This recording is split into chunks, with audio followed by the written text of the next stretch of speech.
Leighton, is it? I've got that. Apologies. Thank you for attending today. We've got a couple of apologies. That's from Warren and Sally Yeomans attending in his absence, and Louise Barry. And unfortunately, Paul Cummings has not been able to join us today because he's ill. I'm going to go around the table and ask the board members to introduce themselves. Anne, if I can start with you. Thank you, Raj. My name's Anne Moore. I'm Chief Executive of St Helens and Knowsley Hospitals and Southport and Ormskirk Hospitals. I lead the Acute and Specialist Trust Provider Collaborative in Cheshire and Merseyside, and I'm here as a partner member.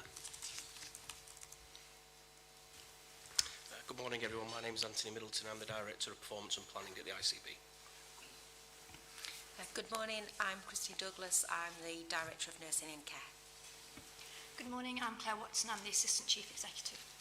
Good morning, I'm Neil Large. I'm a Non-Executive Director. Good morning, my name's Claire Wilson. I'm the Finance Director. Good morning, everybody. I'm Mark Palethorpe. I am the NHS Place Director for St Helens, and I'm also the Executive Director for People Services in the Council, which includes Children's, Adults and Public Health. Graham Irwin, Chief Executive. Raj Jain, Chair. Hello, Erica Morris, Non-Exec Director. Good morning, Rowan Pritchard-Jones, Medical Director. Well, I'm Steve Brimmer, Chief Executive of Warrington Borough Council. I'm here to represent the interests of the three councils in Cheshire. Good morning, Tony Foyme, Non-Exec Director. Good morning, Chris Moser, I'm a People Officer. Good morning, I'm Joe Rafferty. I'm Chief Executive of Merseyside Trust. I lead the Mental Health, Learning Disability and Community Services Collaborative, and I'm on the board as a partner member. Hello, I'm Fiona Lemons. I'm Deputy Medical Director. Sally Yeoman, Chief Officer at Holton and St Helens BCA, and here for Warren Escadale. Thank you. Good morning, Jane Parkinson Loftus. I'm the Manager of Health Watch St Helens, and I'm here to represent the 9 Health Watch across Cheshire and Mersey. Good morning all, I'm Adam Irvin, I'm a community pharmacist, and I'm here as a partner board member for primary care. Thank you. Okay, just to remind us that this is a meeting held in public. I am delighted that members of the public have posed some questions to the board, and we'll come to those questions at the end of the meeting. We won't be able to answer all the questions, unfortunately, but we will make sure all questions are answered. So, thank you.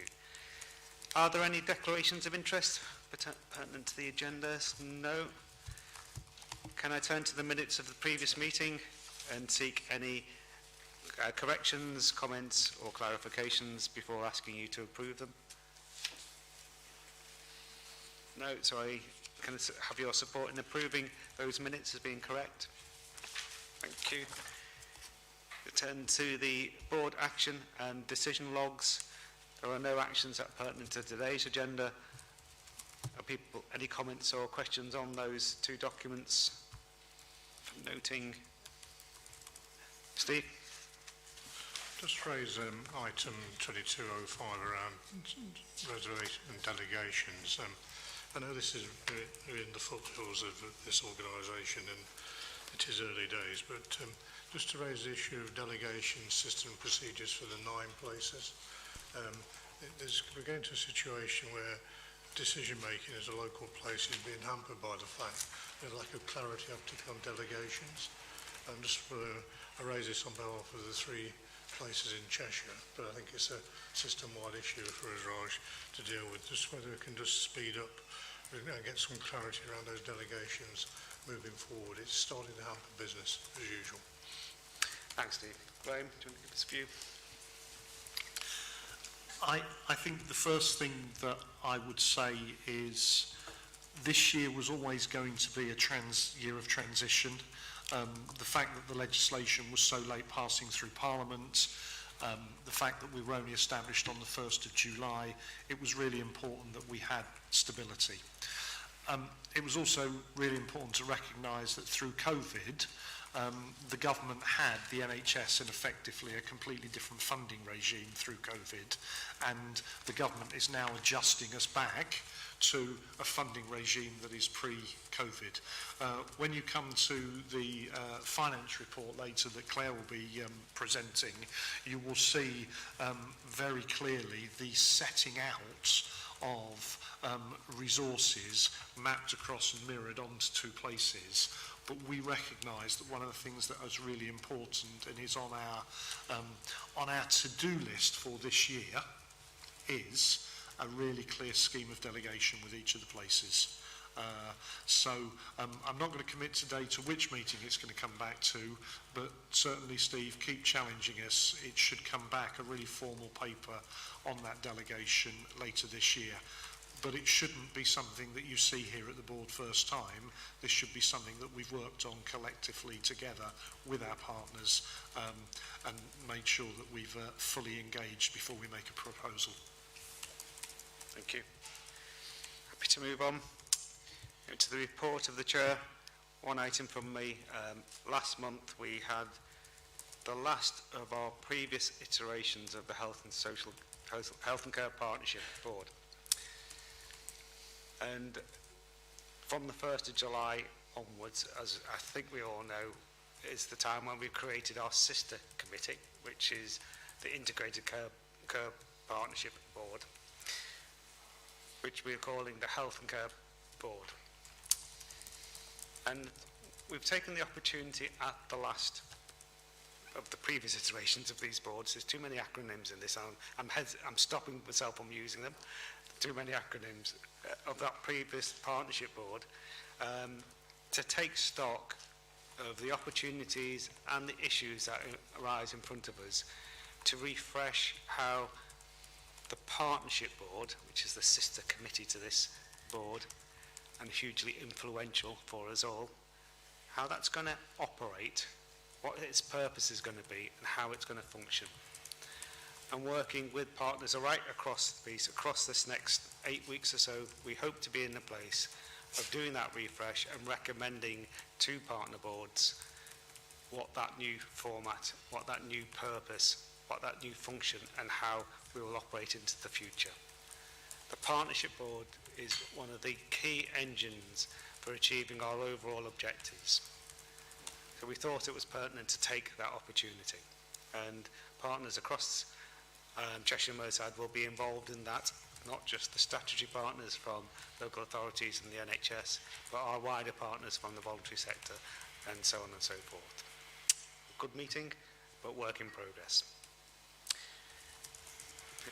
Any questions or comments on that? I'm happy to move on. Move on to the Chief Executive report. Graham. Thank you very much, Chair. I want to say a few general comments before I start. And that, first and foremost, is to recognise the ongoing and continued difficult operating environment, particularly for our frontline staff within the NHS. I, and I'm sure we all do, remain deeply proud and grateful to our frontline health and care colleagues. They continue to go above and beyond the call of duty as we manage significant pressures in the system. We're not just trying to do today's work today. There is all of the backlog from COVID that is still to be caught up with. Now, we maybe thought we were out of the woods in COVID, and depending on who you listen to and how you count the COVID variants, some people would say that during June and July we experienced the 7th wave of COVID going through our communities and through our hospitals. Not only have our hospitals, our GPs, our other healthcare professionals had to cope with that, but actually those who are at work have had to cope with a number of colleagues being absent and the significant challenge and burden and pressure that they put on that. So we remain proud.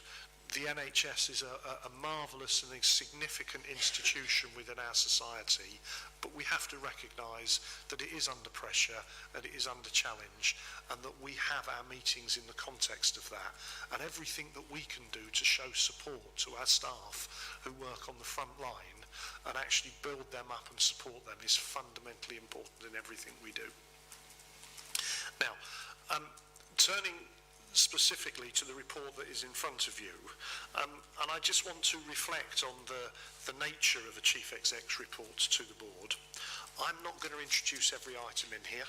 I will rely on the fact that board members will ask questions and challenge as appropriate.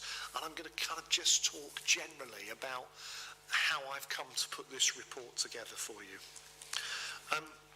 So the first thing is I've highlighted some issues in here that are very topical, have been in the local and the national news, and effectively they are here today just to acknowledge their existence and often signal what we're going to do about them and how we're going to bring them back. So a good example of that would be the GP survey. We couldn't have a meeting without actually acknowledging the significance of the GP survey, but we will come back in the autumn and we'll have a full report led by our medical director setting out very, very clearly the things that we are doing to support GPs in light of those survey findings, and particularly those around access. Another example would be things that are here because they're work in progress and they're a chance for board members to effectively have 2 bites at the cherry. I will bring things here to tell you that we have started a piece of work so that you have the opportunity to say, how do I find out more about that? How do I become involved? How do I put some checks and balances in through the process, rather than waiting for it to come back at the very end of the process with a recommendation. So 2 good examples of that in here. You will see through the finance report later the sheer volume of things that we are responsible for in terms of health and care in our area. But there are a few things that we're not responsible for, but that we will become responsible for by next April. And so there are 2 items in this report that talks about services that NHS England are still responsible for that they are going to delegate to us. Good example is one that you've heard on the patient story today. We are not currently responsible for NHS dentistry in Cheshire and Merseyside, but we will be by next April, and we actually know access to NHS dentistry is a real challenge. So we'll have something transferring to us that's going to be a big challenge from day one. But also, we're not currently responsible for all of the very high-end specialist services that take place in some of our institutions across the patch, and we are likely to become responsible for some, if not all of those, and a significant due diligence process to go through. And then the final thing I just wanted to draw attention to and highlight within here is I will sometimes bring things here for reasons of openness and transparency. Things that perhaps you've heard us discuss before, and we're quite clear that we will put things in the public domain through these board papers. So we were asked, could the public see the terms of reference that we have set for the Liverpool review? So again, contained in here is the full disclosure of the terms of reference that we have set for the Liverpool review. So as I said, Chair, I'm not going to talk to every item, and actually, if people do ask me questions on some items, there'll be some items in here which I'll be deferring to other colleagues around the table to answer for me. Thanks, Graham. Any questions or comments? Thank you. Happy? Neil? Could I just ask on the Liverpool review, because the objectives are extremely ambitious in terms of the clinical redesign in and out of hospital, and it refers to a revenue and capital perspective, giving recommendations on that. It's an ambitious programme in 3 months. I mean, who's been commissioned to do the work, and are they on target?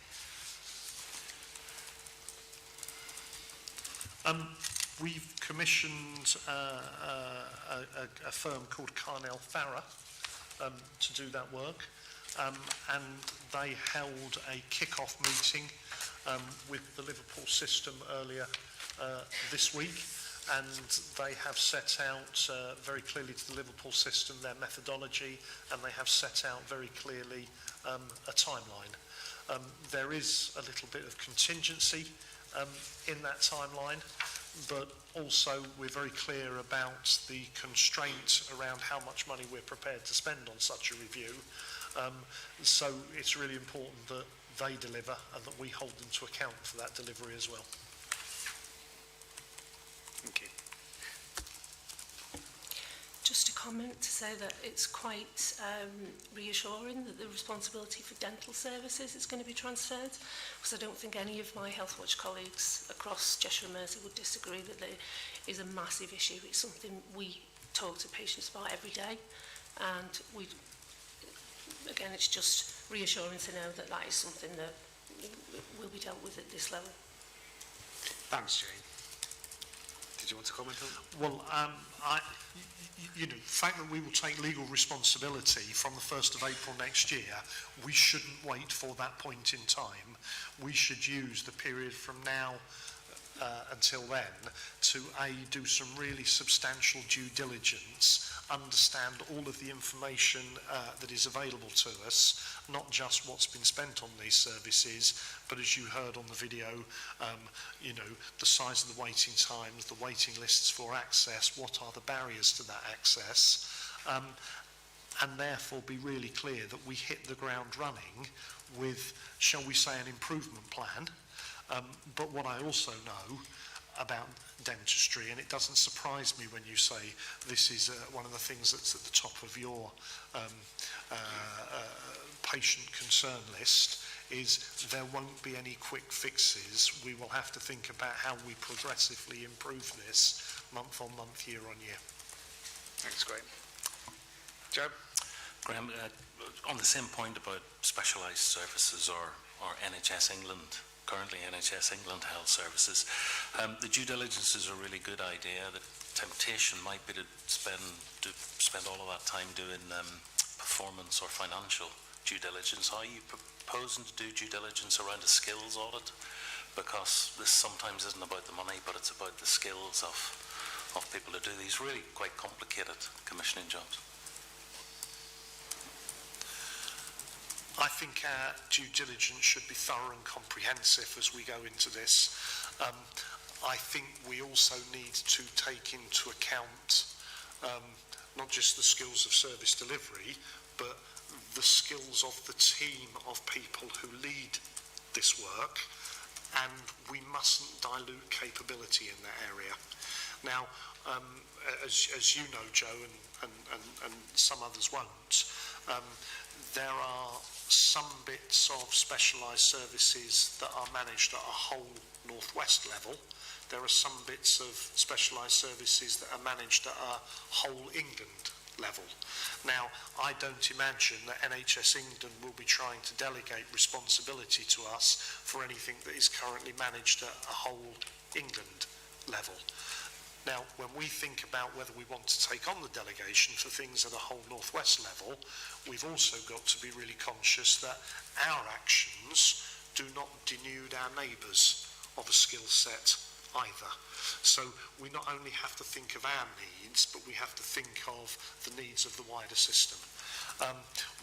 We'll have a team of people involved in taking us through this work, and I think one of the things that we need to think about is how we use the wider board and the input from our partner members on the board to actually influence that process. Thanks, Rick. Steve? Just wanted to welcome the fact you've included here a section on the Marmot community altogether fairer issue. Obviously one of the key issues and the objectives of this board is to look at health inequalities and look at strategies and tactics for reducing. So the 22 beacon indicators that you included in the appendix, welcome those, and just to ask that the 9 places are asked to collect data and submit data back here. We have a yearly board report on what progress we've made using that data, please. Right. Just to say I agree entirely. I think much of the engine room and the driver for this will be the integrated care partnership, where they will get into and examine the detail. From those beacon indicators, I think we're showing that there are some things that can only be measured quarterly, some things that can only be measured annually, but absolutely those beacon indicators will come back as part of the performance pack here to this board. Thank you. Are we comfortable to move on? Thank you. I've just spotted that 2 individuals are standing up. I think we've got some spare chairs around the table. Are you okay? Okay. Okay, thank you. Well, I'm delighted to introduce the next item. The Integrated Care Board and the Integrated Care Partnership is made up of 9 places, and it's really important that we remember that. And it's great that St Helens goes first and is our first visit. I'm sure we'll hear that St Helens is the best, but let's go forward. Thank you, Chair. So I'll just stand up so people can see, and hopefully you can see the slides, and these are available within the report. So what I wanted to do is just kind of bring some of this to life, and as I mentioned when I introduced myself, I am a joint appointment across the NHS and local government, and we've got some of our councillors here today. So we've got our cabinet member, Councillor Marlene Quinn, and we've got our chair of scrutiny, Councillor Michelle Sweeney, as well as Geoffrey Appleton, who chairs our place-based partnership, who was the CCG chair, but is also now moved over to deputy chair at our local hospital.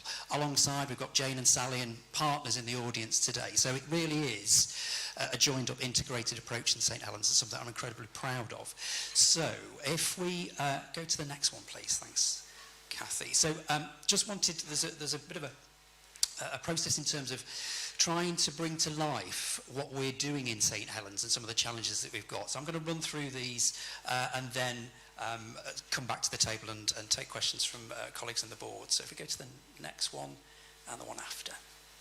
Thank you. So, I just wanted to try and capture the sort of history of St Helens. And when I spoke to somebody and I said, I'm going to go back to 1552 in a presentation, they said, it must be a long presentation you're going to do. But actually, when you think about it, there's a huge amount that has gone on to create the place that we are in today. Not least the fact that there are some of the legacy of that industrial revolution, if you like, that we still see in some of our health inequalities in St Helens today, and some of the challenges that we remain with us. So we can see we started as a something that was quite a small conurbation and have grown into what is the metropolitan borough of St Helens now. And I think the development of coal mining and glass was a huge investment in the place of St Helens. And we've got the legacy of that, both positive and negative. So in our old sort of colliery sites, we're now developing Parkside, which is going to be somewhere where we will have employment opportunities. We've still got glass that's produced within St Helens, and in fact Glass Futures is the second phase of that. We're hoping that we'll get further investment in terms of research and development on a global scale that will come from St Helens and could attract up to another £100 million worth of private investment in the borough, which is really important because when I talk about inequalities later on, 80% of those health inequalities are tackled through the root causes that sit outside of clinical care. It's about employment, it's about housing, it's about jobs, it's about skills. So that's where we are positioning ourselves. But as you can see, a huge history of change, development and investment, but we've got some massive challenges still to come. I think the interesting thing in all of this is that you can see progress all the time. And even when we became a council formally as a Metropolitan Borough Council, we still moved on. We're part of the Liverpool City region, part of that wider network of councils. And I did mention in there, and I apologise to my colleague, Professor Steve Broomhead, who was from Warrington, about the reference, but we do have the most successful rugby team. But I'm sure you'll get me back when we come to Warrington. So, so we could take the next one, please. And after that, thank you. Right, so just wanted to paint a picture in terms of what does St Helens look like. So this is the council budget. Well, that's the net budget. The gross budget is about 500 million. But that's the net budget. And out of that net budget, the responsibility I have in the council spends 74% of that net budget. So a significant amount. But what you'll see here as well, and what people don't always recognise when they come to St Helens, is we've got a huge amount of green space, open space, across St Helens. So there's all sorts of opportunities that we have in terms of our active lives and things that we can do to promote that, and we're really proud of it. There is more that we can do in terms of our employment, and I think all the work that we're doing, whether it's levelling up bids or whether it's town deal bids, investment into the borough has to be focused on jobs both for our young people but for our people of St Helens, because that's really important that they get those opportunities. That investment comes to local people. So we'll take the next one. Thanks. So this really was just to kind of paint a picture of population size. And down here, it's worth just recognising that our registered population is larger than our population that we look at from a council point of view. And it's always worth remembering that when we think about our patient flows. So things that we're really proud of, mentioned our green space, a huge amount of people that work that Sally knows in terms of our volunteers, and we saw a lot of that in terms of COVID and what happened during that period of time. And we've kept those people, we've kept those contacts. Our partnerships are incredibly strong. A lot of the people that are around the table and in the room today are part of that partnership. However, there are some challenges that we have. Some of those are, and we particularly chose the PAUSE programme as the patient story because we do have too many children in care. We need to do something about that. And some of that is about having accommodation that's appropriate within the borough. But also there's something about how do we tackle some of the aspiration. The low attainment sometimes is to do with the education, but it's to do with the aspiration of our young people in St Helens, and we need to continue to raise that bar. And there is something about our COVID rate, so I think Graham touched on it earlier. We were the second highest in the country, and that might be because we're testing more and we're doing more. But that is a challenge for us, and it was a challenge during the pandemic. So if we go on, thanks. This just gives you that kind of life course picture. And again, what this paints for you is some of those challenges. Now, there's more reds than there are greens and ambers. And if actually you look at the greens, they are more around screening. So the root causes of dealing with some of our inequalities are the challenges that we have. And I'll come on to say a bit more on that in a minute. Thank you. So you won't be able to see this, but this is in development at the moment. We call this our tartan rug because it's a visual depiction of our inequalities across our wards. Because it's really important that not just our primary care networks, but our counsellors and our partners can see what's happening. Now, if you look there, the two big red ones are in Thatto, Heath and Parr. Now, you might say, well, we know that we have some real inequalities in those wards, but when you look across, there's lots of other pockets of that, and we need to understand what that is and why it's happening, and therefore we know why we're targeting some of those interventions. So we go on, Kathy, thanks. So just wanted to share a bit on our integration journey, thank you. So we have been at this for a few years now in St Helens. So we started back in 2018 when I think it's fair to say there was a lot of challenges both in terms of the NHS system, our partners and local government. But what that did do is it brought people together to focus on the things that were important for the people of St Helens. So we established the contact cares, which we heard about through PAUSE, and also the shared care record, which I think has made a huge difference, particularly working with the Trust. And then we moved into establishing a more formal agreement. We have a memorandum of understanding that gives us delegation, gives us governance around decision-making, around integration. So it isn't just about talking a good game, it's actually about delivering and doing that.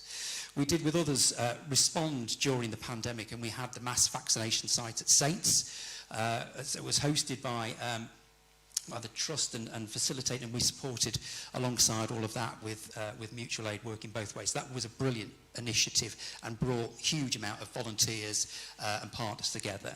And then moving forward, we are now looking more around our young people. So we are focused, we heard earlier about Marmot, we are focused on those early years for our young people and getting that right now because we will see the benefit of that for them. And also the deliverability of what we've committed to in our partnerships, and I'll pick on those in a second. Thanks, Kathy. So, if we could go to the next, thank you. So this just summarises what we've said in our plan. We've done a refresh of our plan, and our vision remains the same. It is about tackling inequalities. And we've picked these three priority areas, which I'll say a bit more about in a minute. But the reason we picked those three was that we listened to what people said. we listened to what people were concerned about, and we looked at where the data told us where some of the challenges were. So those are the areas that we've worked on. And we've got SROs, senior responsible officers, that work for us on that. So Lee, who works for Merseyside, is our SRO, our senior responsible officer in terms of mental well-being. In healthy weight, we've got our director of public health. And then in resilient communities, we've got our director of adult social care. So we're making sure we've got senior leadership in there. Thanks, Kathy. So this maps against the council. Because this is an integrated approach in St Helens, it's important to know that this maps against the borough priorities that were set out by the council last year that run right through until 2030. And you could see the first two and you think, well, they're probably the obvious ones in terms of children and young people, best start in life, and promoting good health and independence. However, the others are equally important, because if we don't get that right in terms of stronger communities, green and vibrant places, and strong, inclusive and thriving economy, those things are absolutely key in delivering those challenges to the health inequalities. And what you see down the right-hand side are things that are both consistent for the local authority family as it is for some of our partners and us in the NHS. Thanks, Kathy. So our priorities, as I mentioned, thank you. So the first one was around mental well-being. So within mental well-being, what we said is we want to be able to pick some key areas of, I suppose, development that will happen now.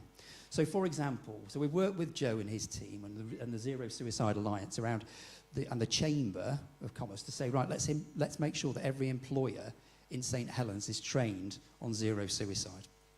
Because we know we have a challenge in St Helens. So if every employer is doing that, they're going to be looking for the signs. They're going to be doing something proactive rather than either missing it or ignoring it. We're also looking at our early years. So we've invested in family hubs. We've got some external funding to help us do that. But again, if we work with our young people early on, when we talk to our education leaders, they tell us that that's the one single thing that is impacting on their young people. So we need to do something about that early on before we're trying to retrofit for people later. So a huge amount that's going on around mental well-being. On to the next one, please. Thanks. So on this is around our healthy weight. Now so food pantries is a feature of what we're doing, and Sally and the team are instrumental in all of that. And they are different to food banks. There's a different criteria for it. But on this, although we need to do that, it's treating the symptom and not the root cause. So we need to understand what the root cause is of why people are having to access those and do something about that. Also around our diabetes, so we recognise that actually it's going to be really difficult for people. Cost of living crisis, fuel, everything that's happening means that diet and exercise and things like that will be a challenge for people. So we're putting in place measures so we can understand where the challenges are and what we're going to do about it. And then we launched an active live strategy across the council to actually do something about getting people moving more. And there's lots that sit behind that, but I'll move on just to the next one. So the resilient communities, this was something about how do we harness what we saw during COVID and all those volunteers and all those people that worked really hard with us to help them help us. And by that I mean making sure that we've got a community that feels that they've got someone standing alongside them that will support them, but at the same time stepping back where we need to and allowing that community to work. So what's key to this? One is around making sure our primary care networks and our localities in the council are working together. The other is about workforce, and I've mentioned there around developing a health and care innovation hub in St Helens. That's about working with the Chamber of Commerce in terms of matching business and skills, and at the same time working with the colleges to make sure our young people that are coming through have some kind of pathway, a career pathway, and that keeps them in St Helens or wider, could be wider, but keeps them in the Cheshire and Mersey family rather than we lose them to other disciplines. Okay, thanks, Kathy. So on the inequalities agenda, just a couple of slides on this. We have established an inequalities commission. It was really important for us to have this as a subgroup of our People's Board, which is the Health and Wellbeing Board and Community Safety Partnership Board, because we recognise that if we don't have the senior leadership and buy-in of a way to tackle this fundamentally in terms of the root causes, then it probably won't happen, because it'll be everybody's business and nobody's. So we've been really clear in terms of our Marmot commitment, those 1,001 days, and working in terms of our young people. But we've also been fleet of foot, recognising that there is food crisis and fuel crisis, so responding to that at the same time as looking at our Healthy Start as well. Thanks, Kathy. So, just something about engaging with our communities. Thank you. So, these are just some feedback, I guess, of what's happened in St Helens. And the important part about this is listening to our population, understanding what they're saying to us, so hearing what they're saying and then acting on it.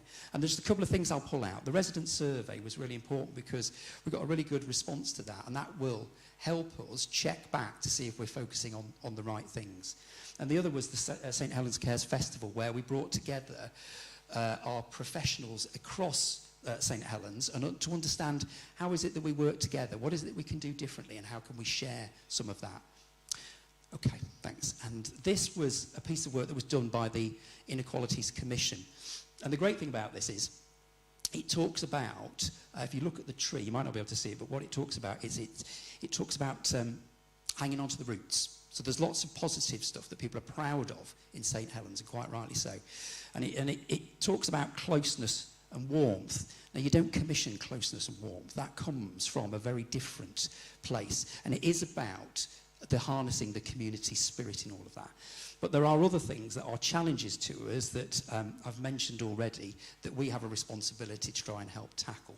But I thought that was a nice representation of what the Inequalities Commission did. Thanks, Kathy. So, this was some of the resident survey, which I'm not going to go into, but basically what it does is it demonstrates within those three areas. So isolation and loneliness we know is a big issue. But the interesting thing in that is that it isn't just about older people. It is around our younger people that are experiencing this as well, and sometimes that gets forgotten. And also in the healthy weight, there is a huge amount to do. So one of the things that we want to focus on is our year sixes transitioning in. So you go out of primary school into high school. Too many of our young people are struggling with their weight going into it. Now that will have an impact in terms of their healthiness, their lifestyle, and moving into adulthood as well. So the survey, really, what it did is reinforce that the priorities that we picked were the right ones. Thanks, Kathy. Okay, and then the next one. This is actually a different slideshow that I had, because I had actually changed. Spot the deliberate error. There's 2 adult social care there. So on this demonstrates that the integrated structure that we have across the council and the NHS is very much around the success of working together. So nobody needs to make an appointment to talk to the Director of Adult Social Care if you work in the NHS. It's accessible, we work together. So within the structure, Director of Public Health, the Director of Adult Social Care and the Director of Children's Services are part of my overall directorate within the council. And then we have our new structure in the NHS. In addition to that, we have a joint appointment across ourselves and the trust that is helping us work in terms of integration. So that is an integrated structure. Thanks, Kathy. And then this is our kind of governance that sits around. Now, I'm not going to go into this, but what this does, it might look busy, but I think it's quite a good representation of what you can do at a local place when you've got lots of moving parts. So we've got a number of different forums that are focused on delivery, but we've also got forums that are focused on engagement, but we've also got the ability to be held accountable. And those 3 things are really important. So working through a local level in St Helens through to the place-based partnership board or cabinet or scrutiny or indeed the ICB board as we're here today, we have the mechanism to do that and the ability to do that and do it in a very transparent way. Thanks, Kathy. So our big ticket items. So final slide. This is about what do we need to do to make a difference to the lives of the people in St Helens. Clearly the first one there is we need to deliver on what we've said we were going to do. We've made that commitment and we need to be held accountable for it.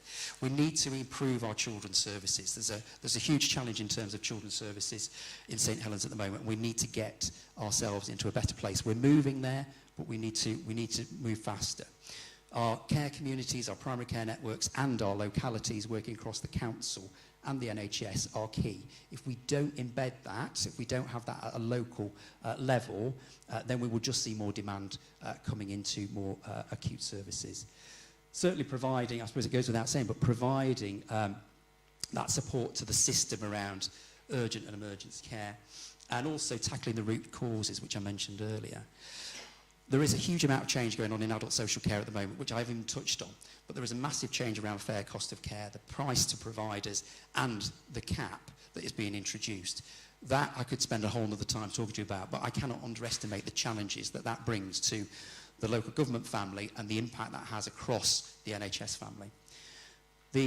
I think further integration, we need to do more in St Helens. We're not complacent. We're incredibly proud of what we've done, but we're not complacent in terms of more to do. So that integration around workforce, our systems talking to each other, and our processes, that's really important that we get better at that and we see further integration.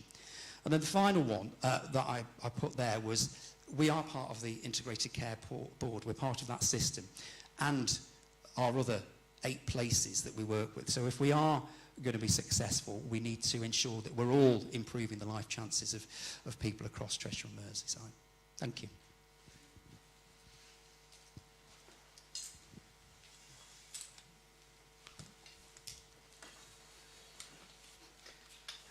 Thanks, Mark. Any comments or questions, Mark? Tony? Thanks very much, Mark. You surprised me. You taught me a lot. I didn't know all of that. So, having lived in the town for so long, it was still lots of very new things there, which is really positive.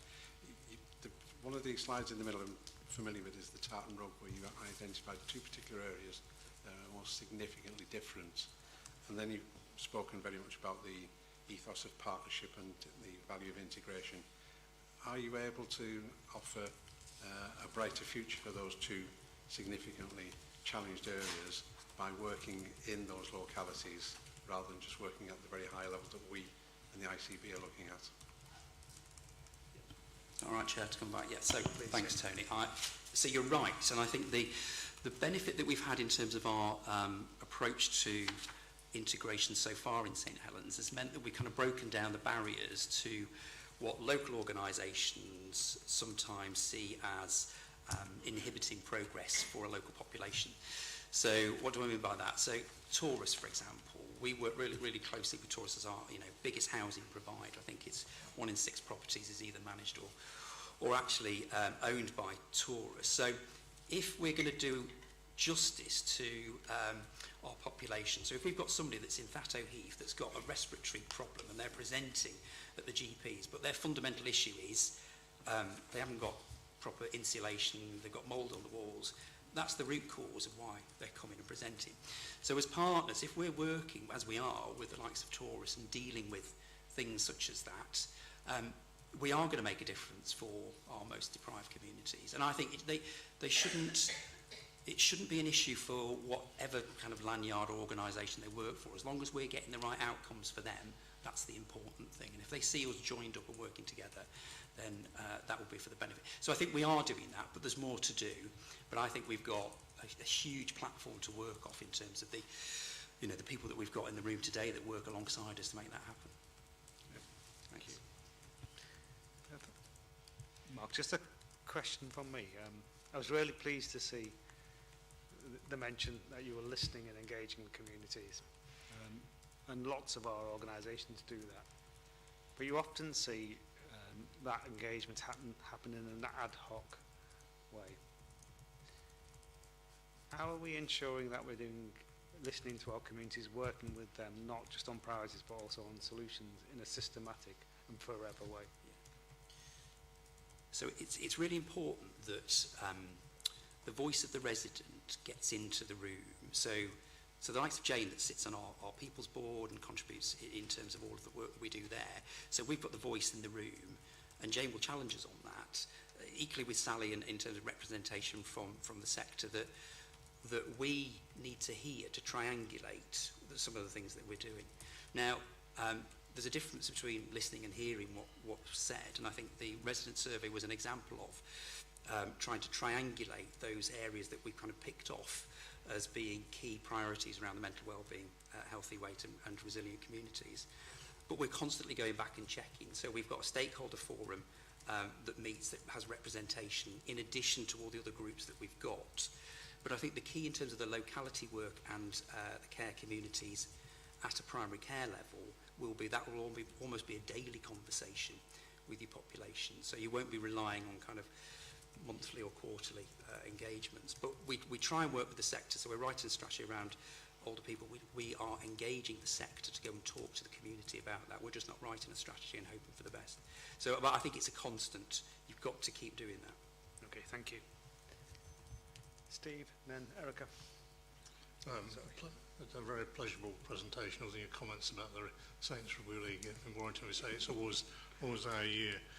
Just want to ask you about resource, because clearly NHS is relatively well funded and has had interventions around the national insurance precepts, whereas in social care we are suffering from the fact we're massively underfunded and there's issues around demand, and some are describing the social care situation as a national crisis.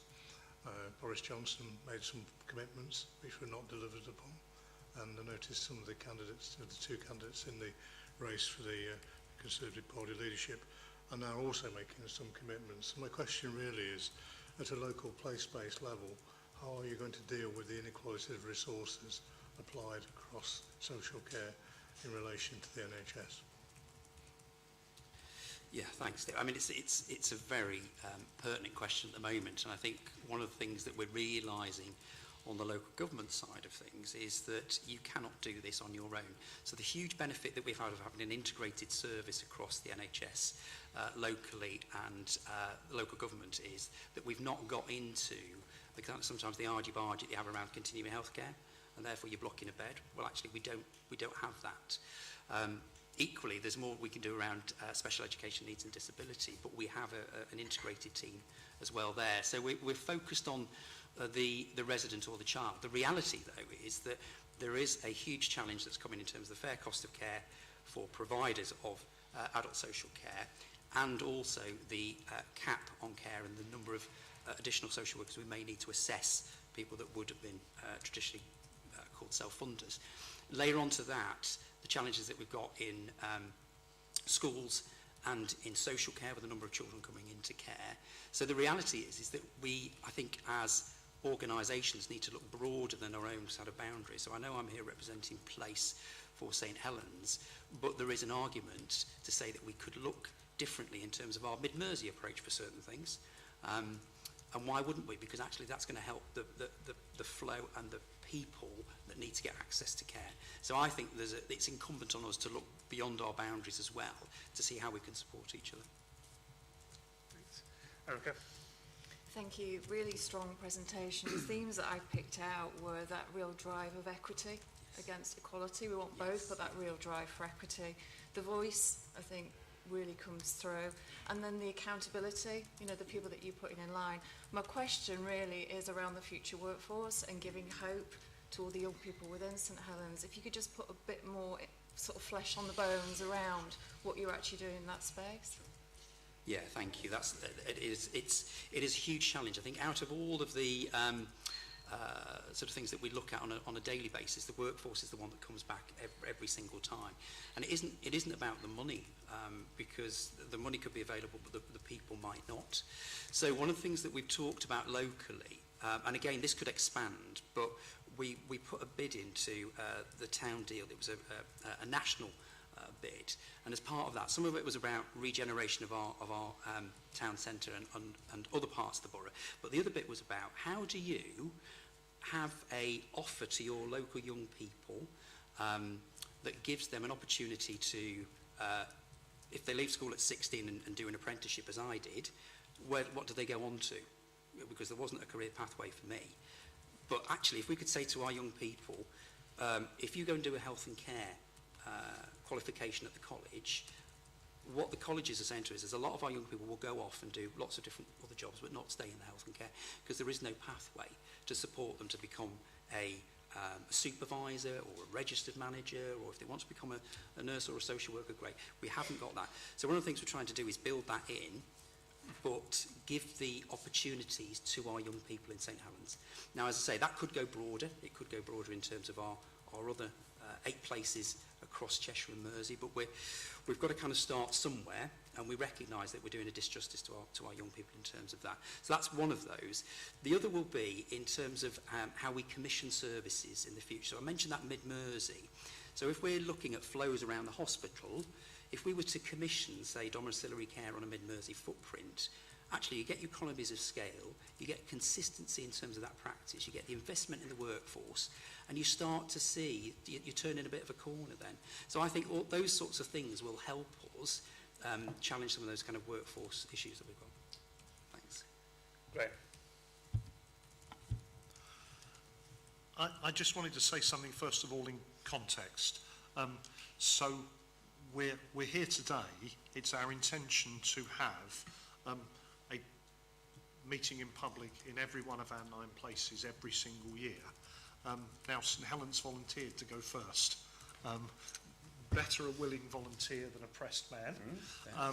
So I do, just to acknowledge that, I do also want to say to you that was an absolutely excellent presentation. You have set this bar so high for your colleagues now.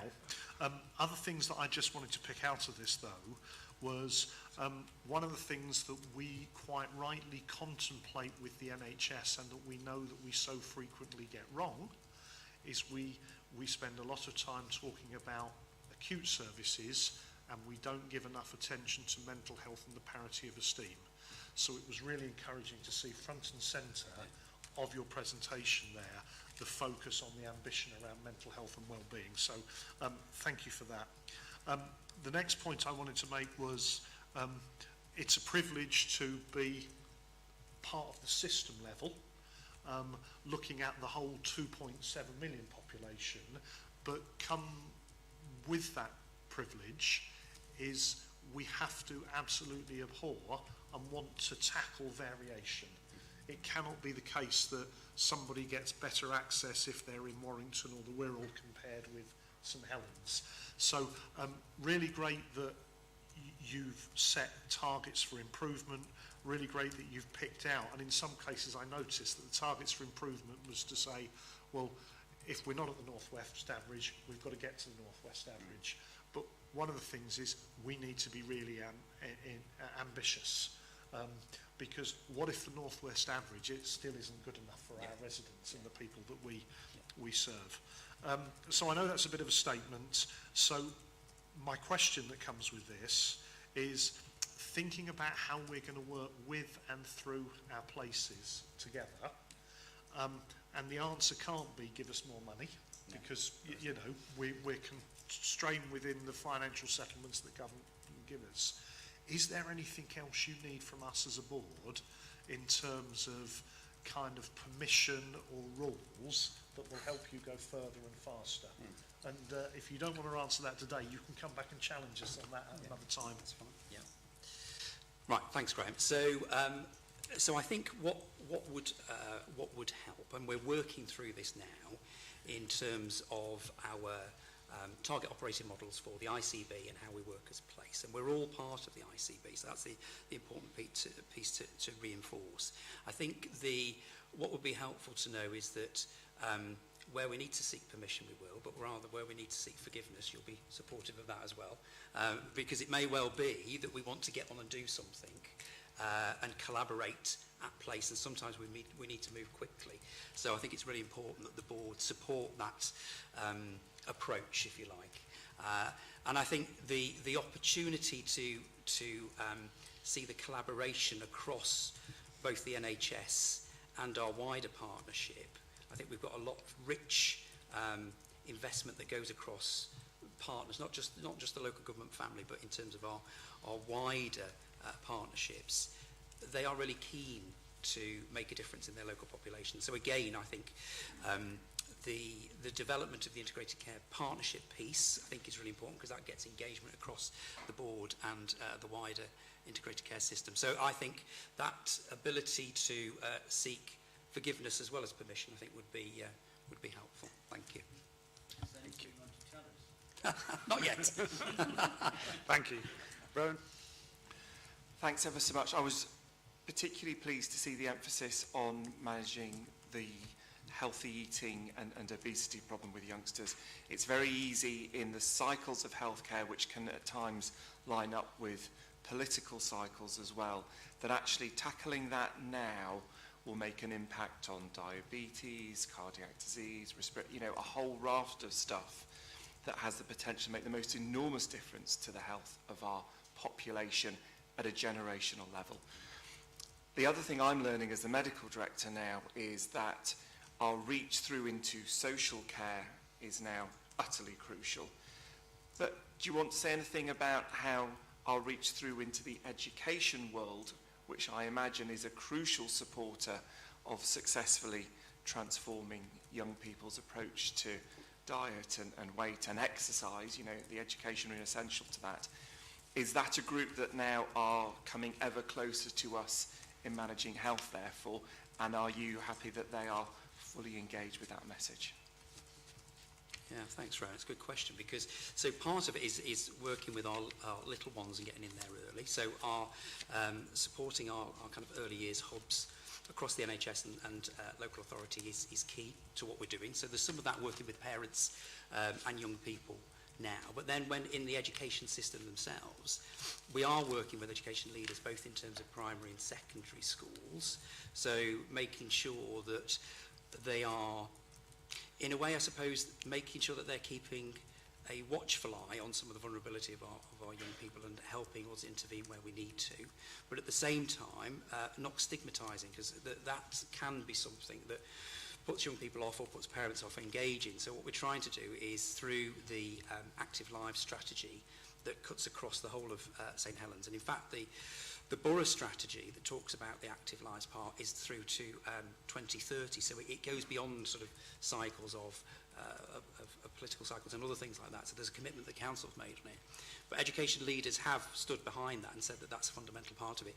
And indeed, Ofsted do measure these things as well now. So, so there's lots of kind of triangulation in terms of are we doing the right thing. Thank you. Thank you, Mark. As others have said, fabulous presentation illustrating some outstanding stuff. Thank you very much. If we're happy to move on, Tony, Chair of report of the Chair of the Remuneration Committee. Thank you, Chair. Just to provide an overview for this, and Christine will add as she needs to.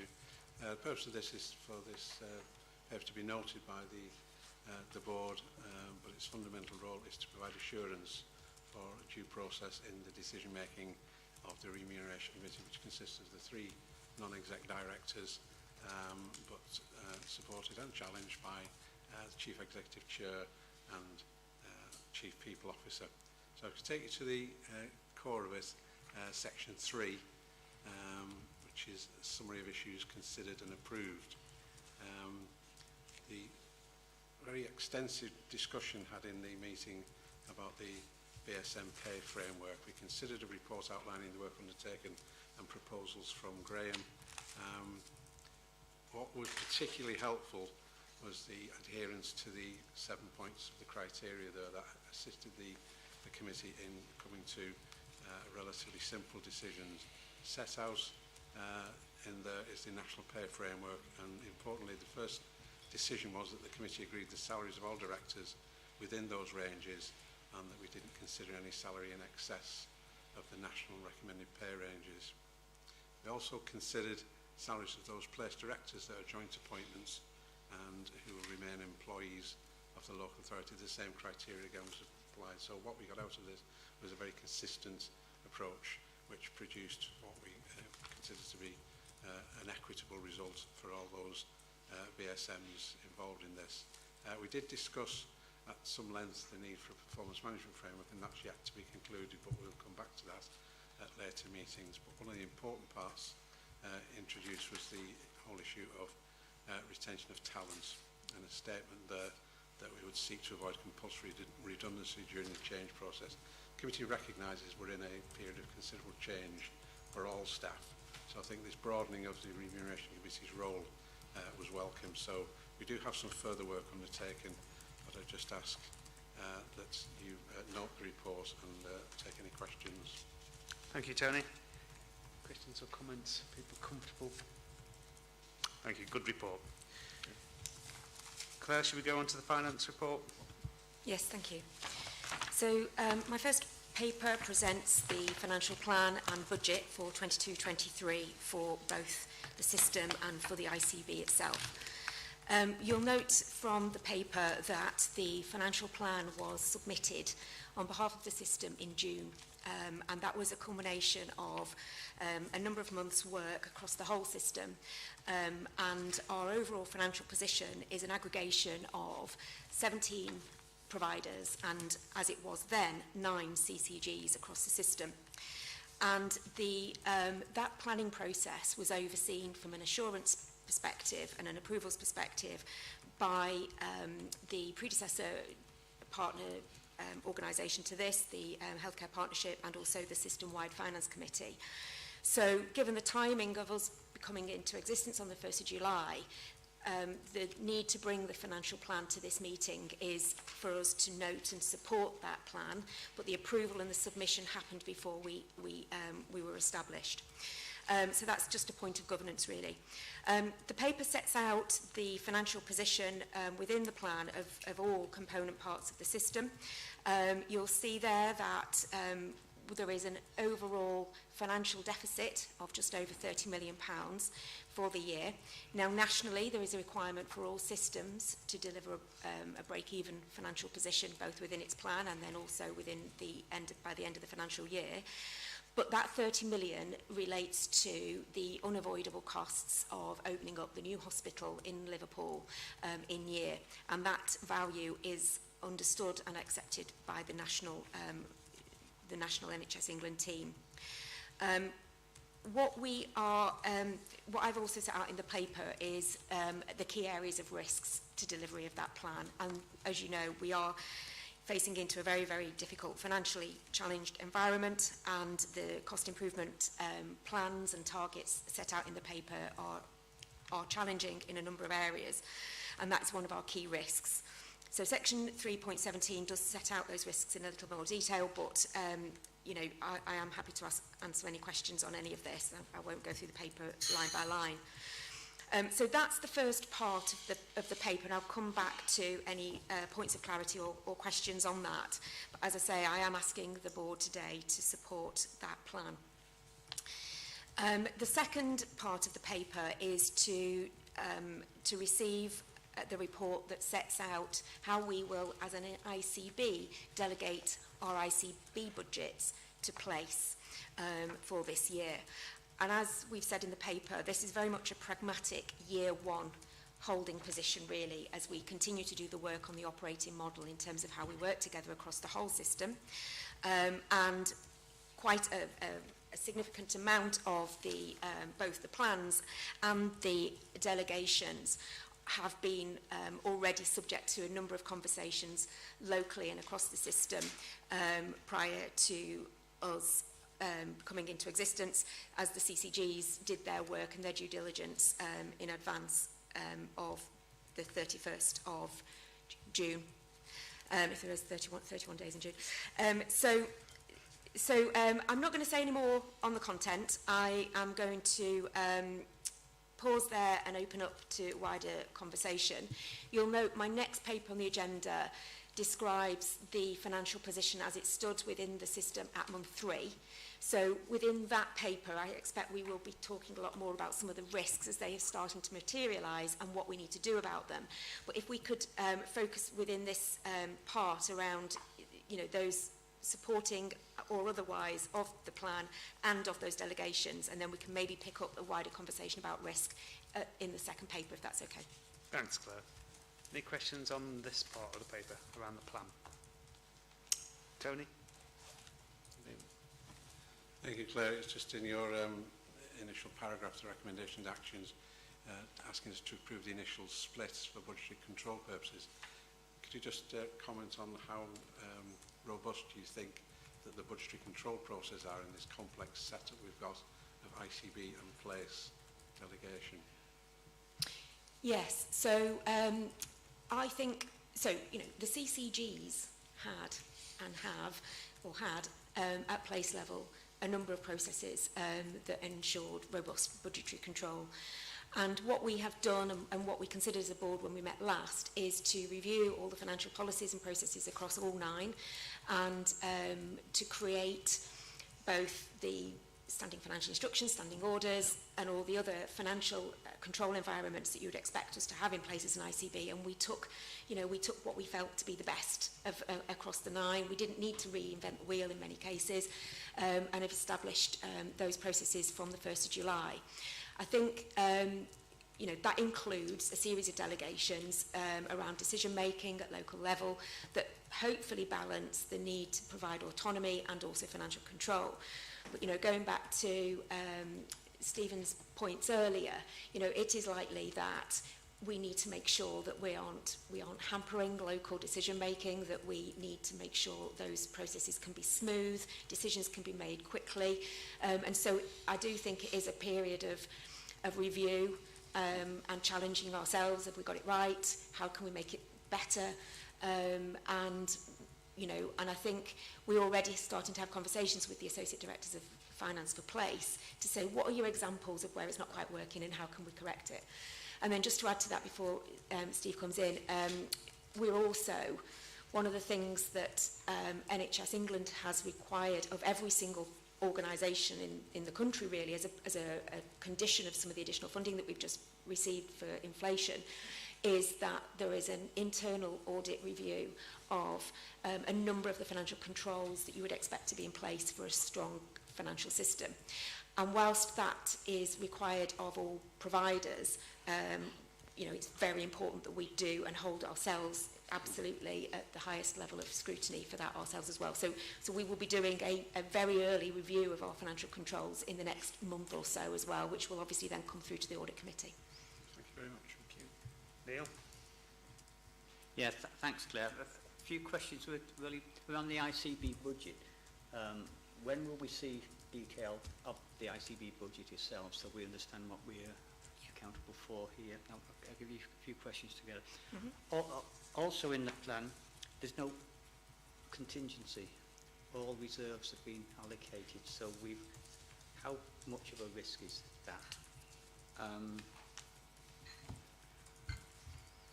And the plan, is it based on funded levels of activity or actual levels of activity?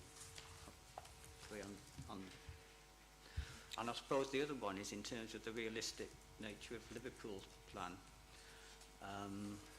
with a 6.8% CIP and a deficit position which is quite significant. Yep. Okay. Would you like me to answer those now, Chair? Yeah, please. Yep.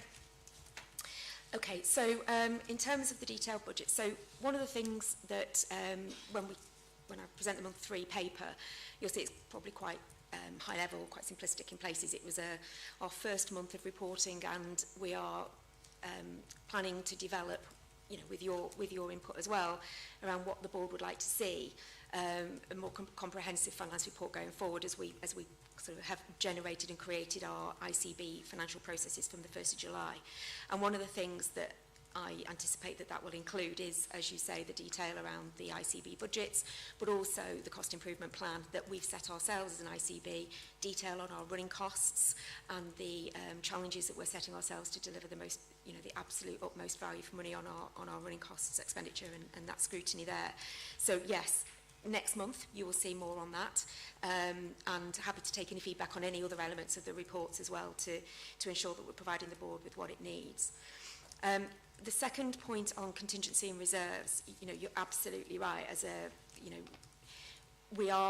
This is a financial plan in a highly challenging financial environment, and resources that have been provided into the health service and into Cheshire and Merseyside system from a health perspective over the last couple of years to support the pandemic are now reducing, and we've got to respond to that by making adjustments to our expenditure plans.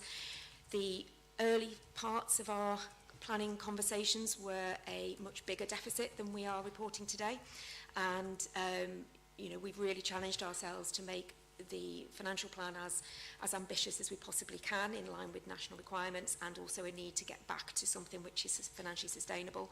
So yeah, during that period, we played in those contingencies and reserves. So it is, you know, that does increase the level of risk in terms of delivery, and that's why our close monitoring and scrutiny throughout the year, both for our own financial position but that of the wider system, will be really important.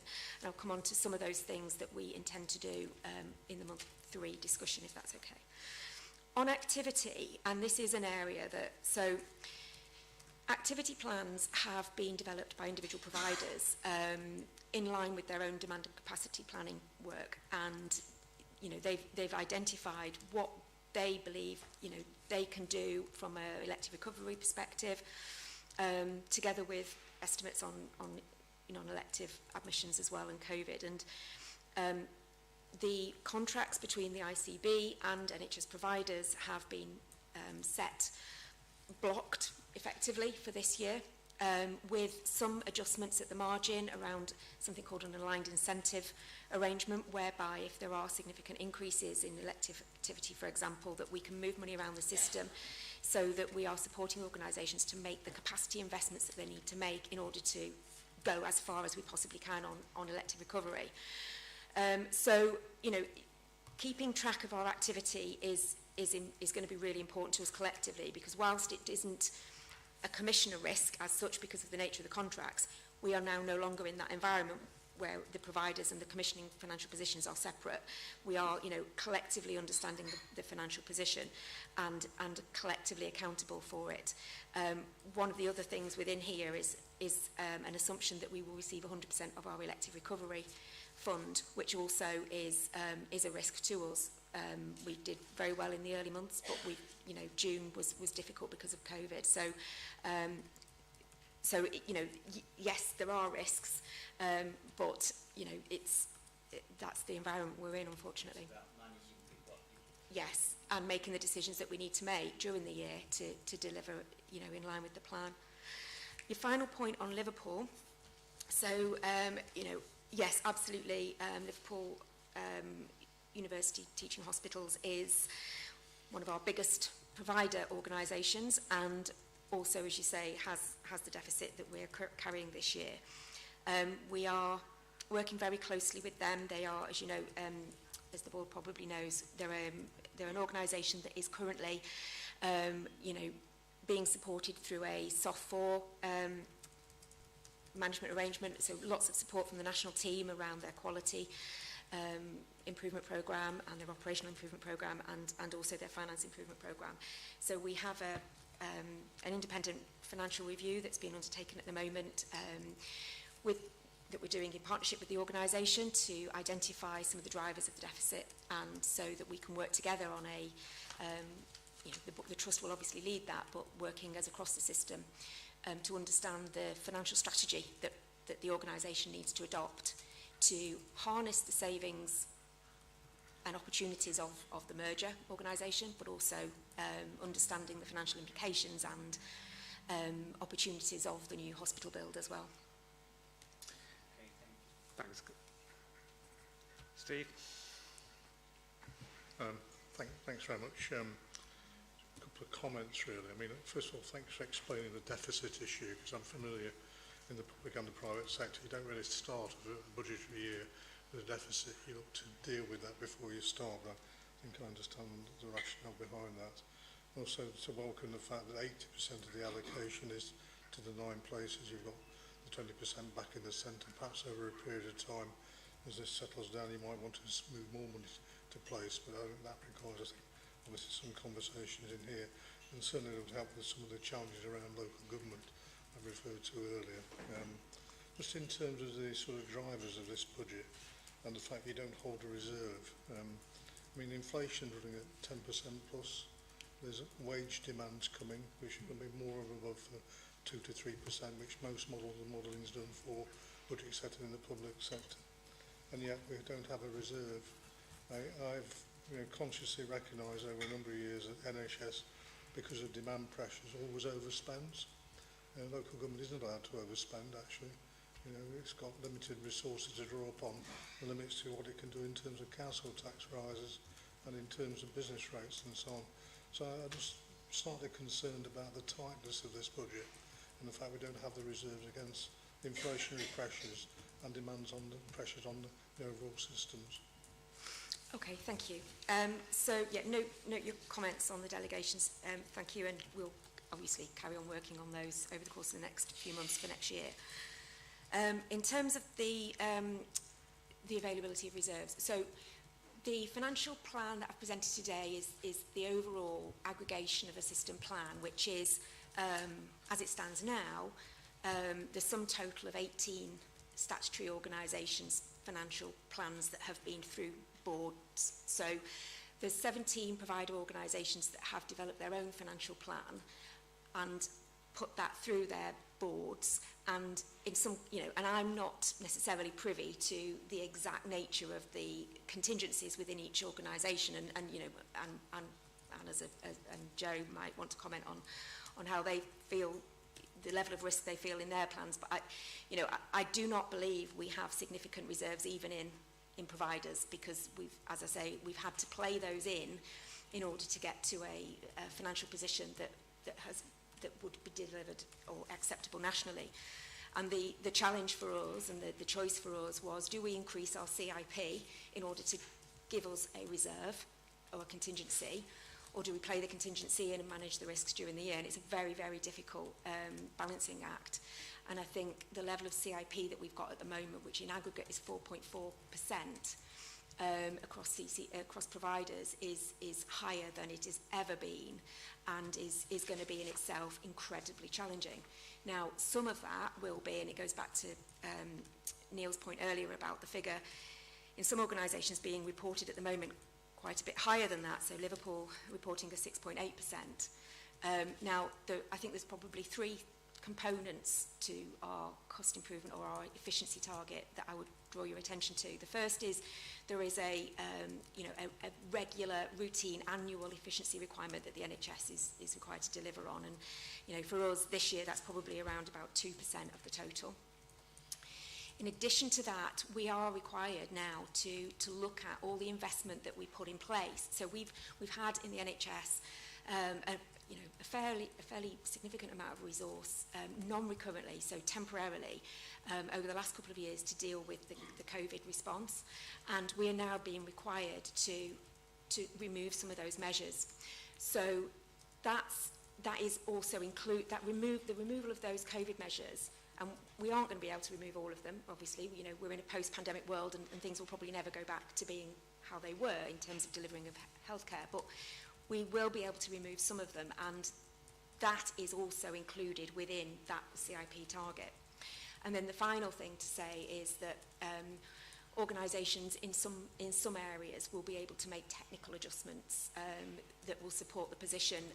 They're one-off. They don't, they aren't going to help us on our longer-term financial position. And I think one of the things, I absolutely agree with you, and I'm sure all of us would be concerned about the level of risk in the plan and the work that we're going to need to do collectively to deliver it. I don't underestimate that, but we do need to do that work collectively.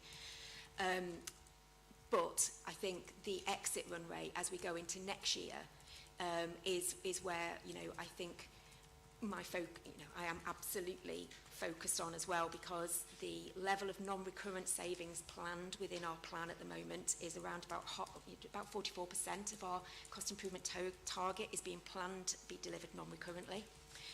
That leaves us with an even bigger problem next year.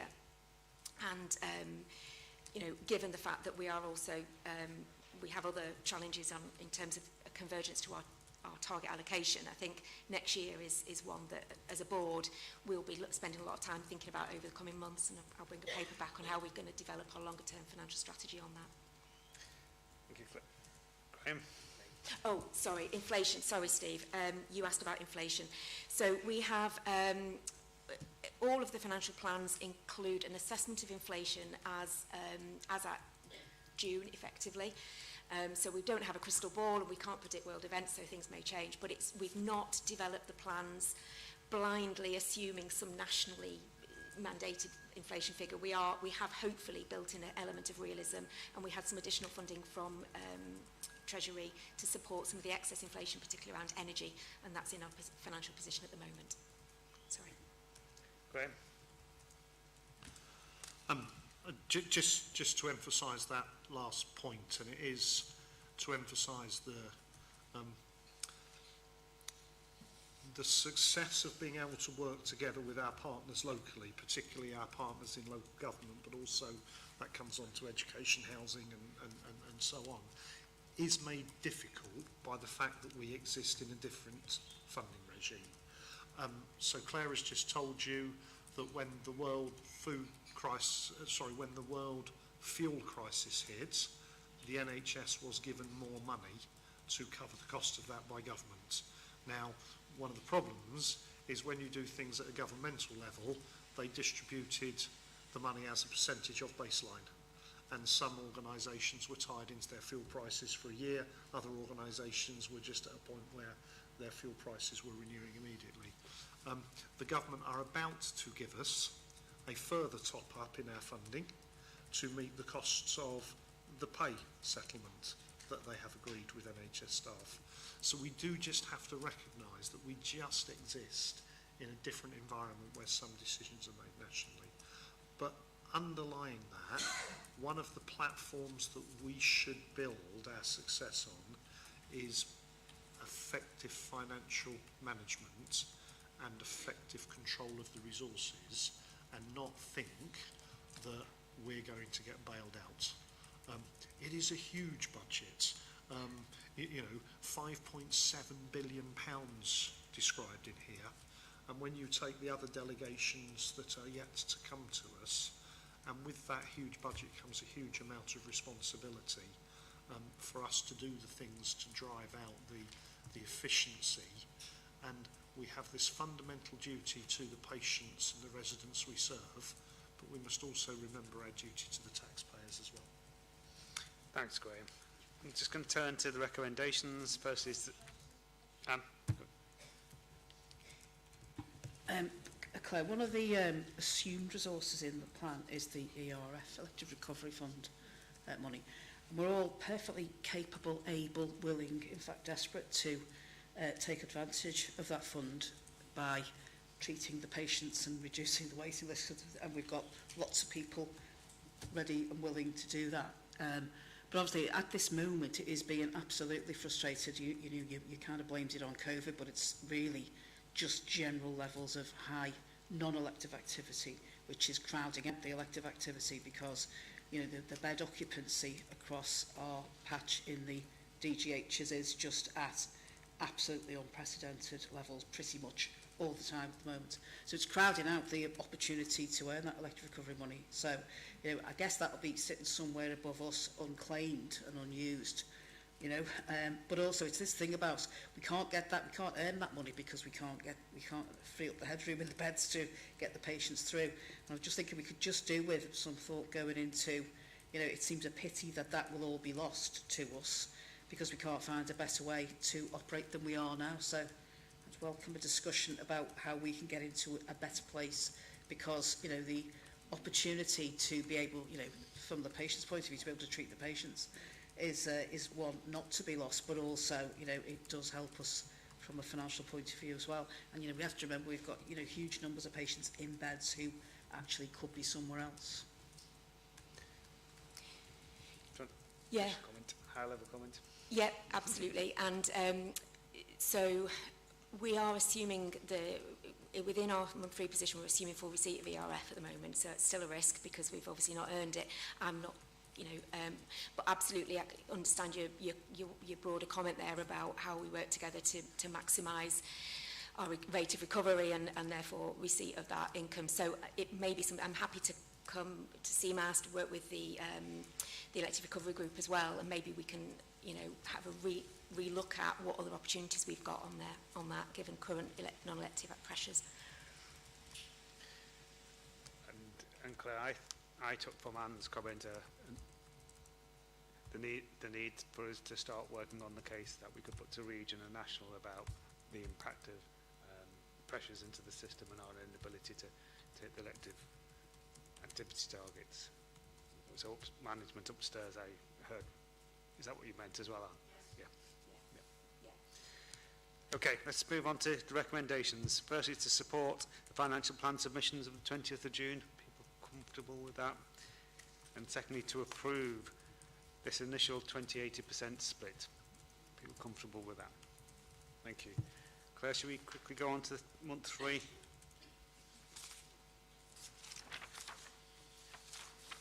Yes, thank you. Okay, so follows on really from the earlier conversation. This paper sets out the financial position as reported in aggregate across the system at the end of June. So slightly unusual month, this one. I'm effectively reporting on the financial position of the statutory organisations as they existed during April, May and June, which were obviously the 9 CCGs and the 17 providers in our system. The CCG's position are now finalised and subject to audit, and the provider position effectively is their Q1 report. The financial plan overall is a deficit for the period, so a planned deficit of 25.4 million, and we've actually delivered a position £1.6 million better than that. So, sorry, I should say the planned deficit was 27 million and the actual deficit delivered was 25.4 million. So that equates to the £1.6 million positive variance against the plan. Now, the first thing to say is that we've just heard that the overall financial plan for the year is £30 million deficit, and we are seeing 25 million of that deficit reported in Q1. So the reason for that, which does point to a very much back-ended risk in our plans, but that as individual organisations have developed their plans, they profile the performance of that over the year. And generally speaking, the cost improvement programme is certainly this year is back-ended, which means there's an assumption that all of the savings that organisations are currently working on will materialise in future months, and that is obviously a real risk for us. I'll come on to that shortly, and some of the things that we will be doing as a system to get assurance that that work is progressing at pace. So, within the paper, there is some detail, which I'm not going to go through, of individual organisation positions and where those organisations are off track, what is driving that.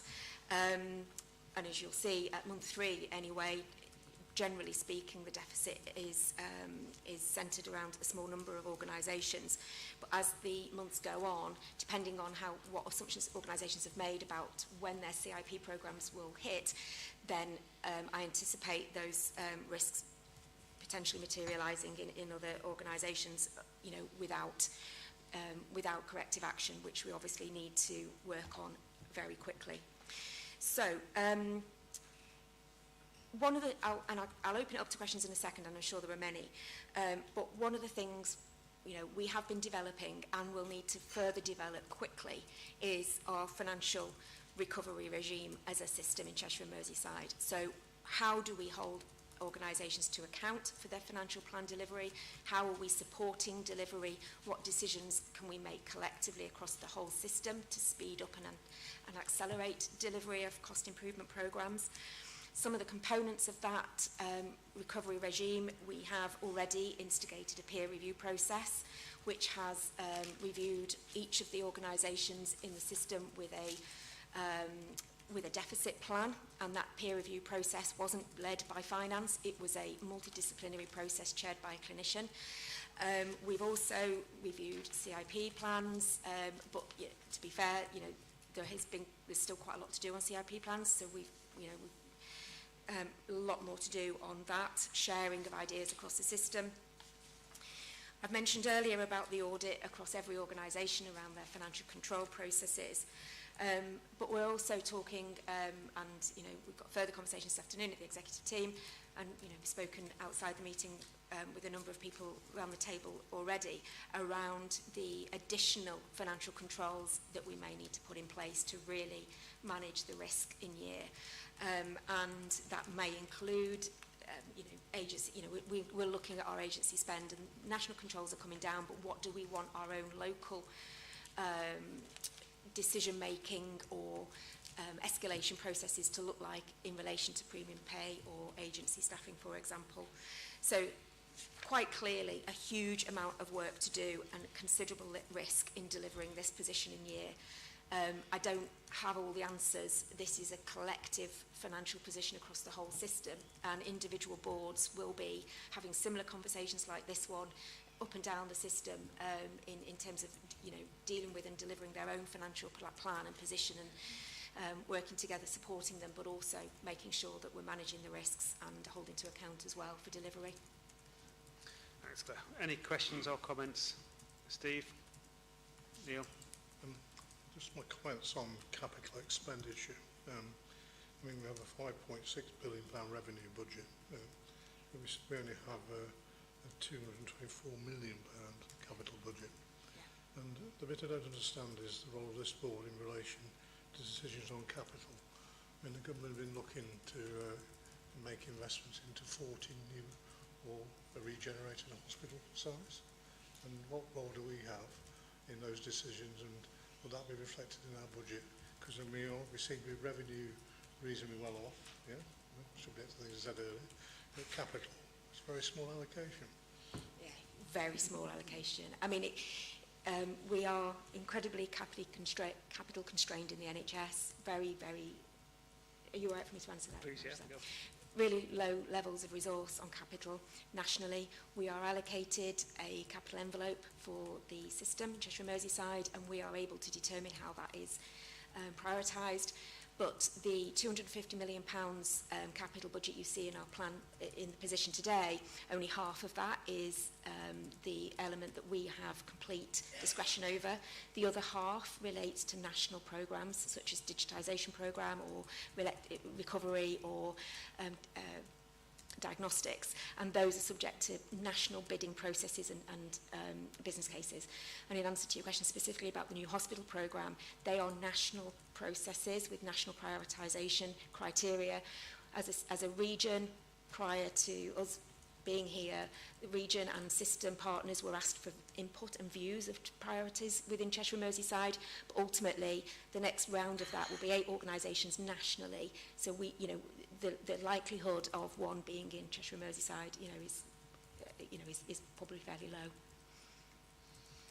Thank you. Can I just share some comments from the Health Watch Network? Please. Just around the savings that obviously need to be made. Some concerns have been raised about the public's understanding of energy savings and ensuring, what the public's understanding is.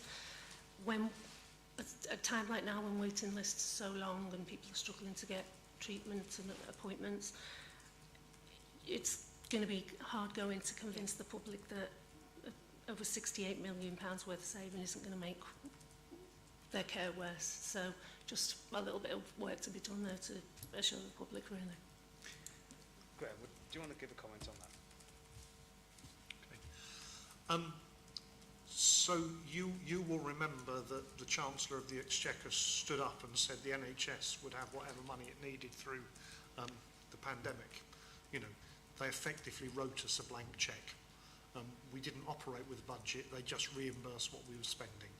Now, the government undertook effectively a tossing up of that, and whilst they're never going to ask us to give that money back, what they are trying to do is they're trying to reduce our budgets slowly back down towards pre-pandemic levels. It'll never get back to pre-pandemic level because the health budget would inflate every single year.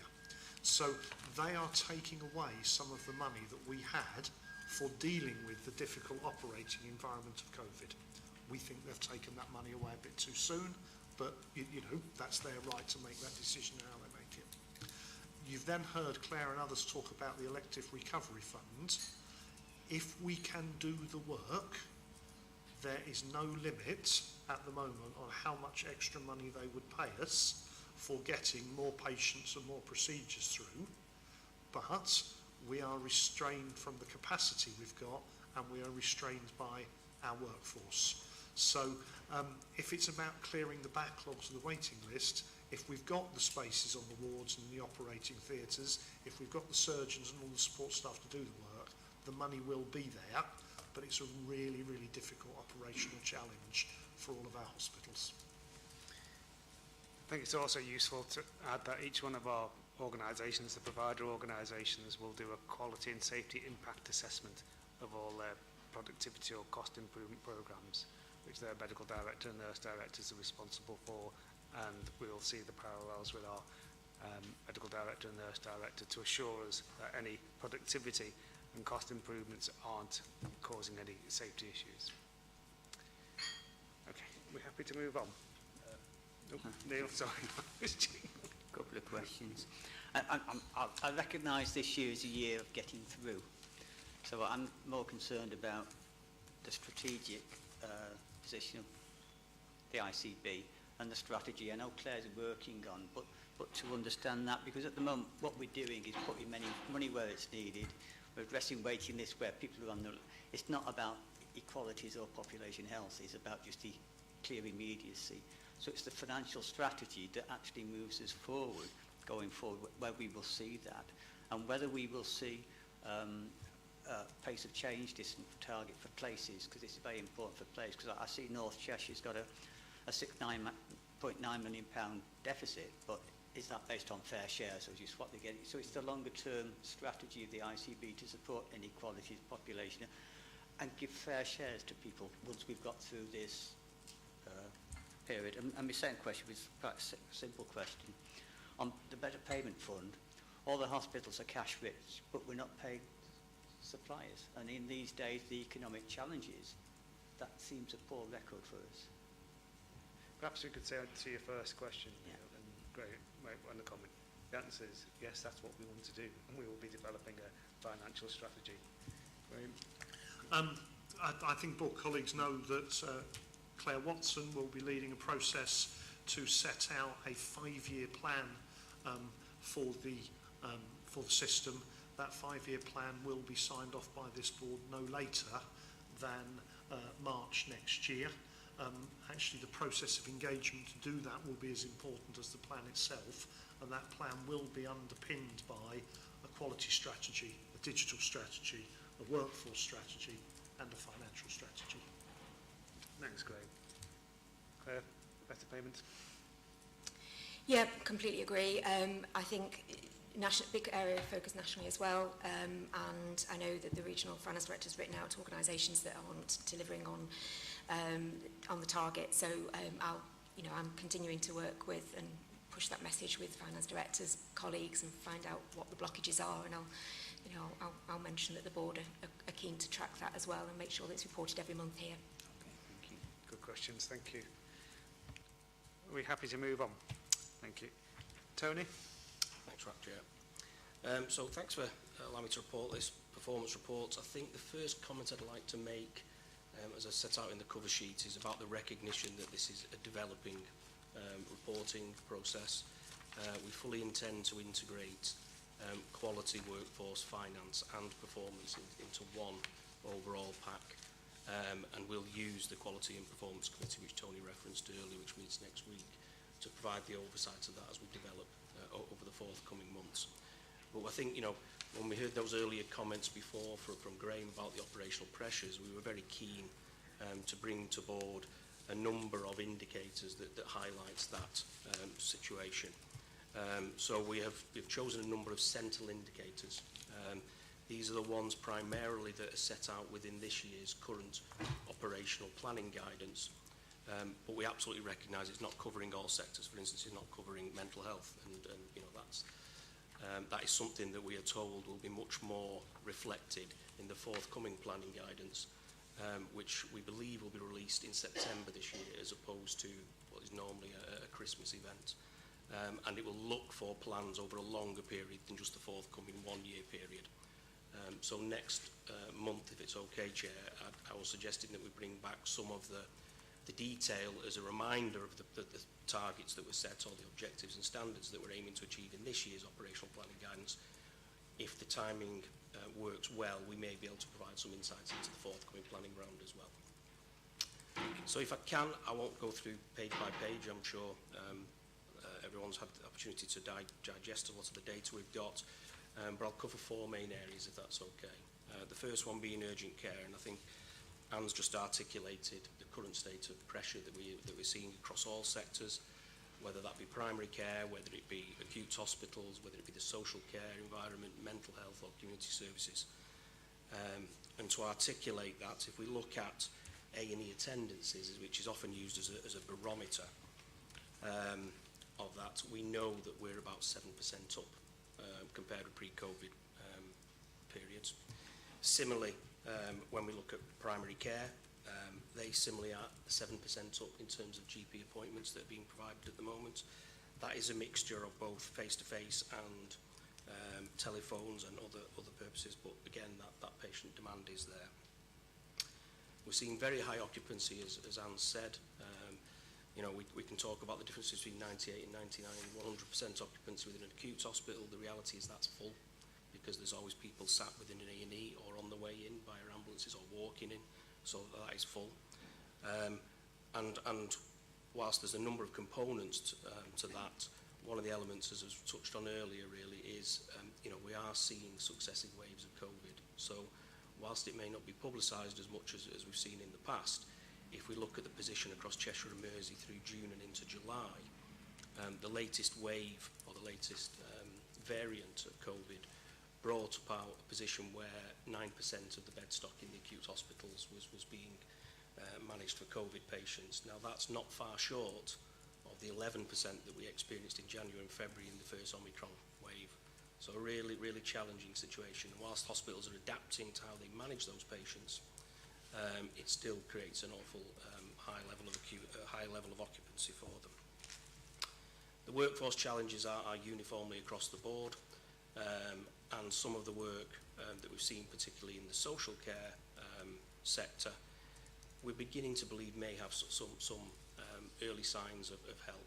So I cite an example in Cheshire that's been done recently, recognising that the social care market was challenged, workforce choosing other industries, also coupled with the fact that it's a remote area and rising fuel costs. So the CCG, as was the acute sector and the local authority, have worked quite proactively in that area in recent times, have recognised that remuneration is a significant factor and have agreed to uplift those remunerations. They've done that by actively working, looking at the BCF, the Better Care Fund that works across that system, and critically appraising and in some cases stopping individual initiatives that don't necessarily seem to be bearing the fruits that they would have. So it's a way of us trying to control within the financial envelope a change in the provision. And I think it's probably an early indication of how the ICB can start to play out in a more wider arena. I won't go through some of the detail on the metrics. People can read them for themselves. We can see what the consequences are having in terms of long stays in A&E, struggling to provide ambulance handovers, struggling with ambulance response times. But I think what we would say, certainly within the ambulance response times, is you can see a clear effort being made by the system in NWAS to try and respond to Cat 1 and Cat 2s, even if that means that Cat 4 patients, that the response time is much longer. If we move into elective or planned care, again, as everyone's aware, we've got a significant focus on trying to recover activity levels to where it was pre-pandemic, and we're having some success in that. But absolutely challenged in some areas, as Anna's just talked about, in terms of the non-elective admissions, pushing those elective and day cases out on occasions. But we are seeing some progressive work in outpatients where it's less affected by urgent care. We're over 103% of outpatient activity compared with pre-COVID. And what's encouraging is that we're seeing a change in the way in which outpatients is provided, with an ever-increasing number of follow-ups being patient-initiated, not the cycle of return every 6 months to an outpatient visit. So again, that is providing more of the capacity that we can use for new patients and tackle some of the waiting times. If we look at the latest objective around how backlogs are being measured, there was a key national indicator as part of that phased reduction back down to the 52-week and 18-week constitutional standards of achieving eliminating 2-year waits by the end of July. And I'm pleased to say that whilst it was right up to the wire, Cheshire and Mersey was able to report 0 over 2-year waits at the end of July, and we will work on that continually towards the objective of eliminating over 78-week waits by the end of March. Cancer. Cancer was a position that even through COVID pandemics, activity levels were maintained in cancer, but what we also saw at that time was a significant reduction in cancer referrals. And since the pandemic has moved to the current phase, we've seen a real surgence in referrals through primary care and into hospitals. And it's good to see that the hospitals are performing 109% of the treatments that it did pre-pandemic. But we've got some significant backlogs to address, and it's coming down slowly. So our backlog for cancer treatment is twice the size it was pre-pandemic. However, the comforting and the mitigation around that is that these patients are tracked on a weekly basis through a multidisciplinary clinical team, and their treatments will be brought forward and adjusted dependent upon the clinical condition of the patients and the overall backlog that exists. And the Cancer Network has worked very well during the pandemic periods to ensure access to treatment by almost sharing waiting lists and allowing patients to move around between various sites to get their treatment, something that we need to move on in terms of our approach to our overall management of planned care pathways. And we're working with our elective programme leads, which comes underneath the collaborative arrangements that Anne chairs, and increasingly taking them to a dimension where we're looking at that rather than tracking the individual delivery at site level. It's about the creation of more mutual aid and combined waiting lists. So I'll stop there if that's okay, Chair. Quite happy to drop into any of the questions or detail, but hopefully that gives an overview of some of the pressures that we're currently experiencing, but more importantly what we're attempting to do around it. Thank you. Questions or comments? Report in progress, work in progress. Thank you, Tony, for the report. I think actually it's quite easy to pull out some of the pressures.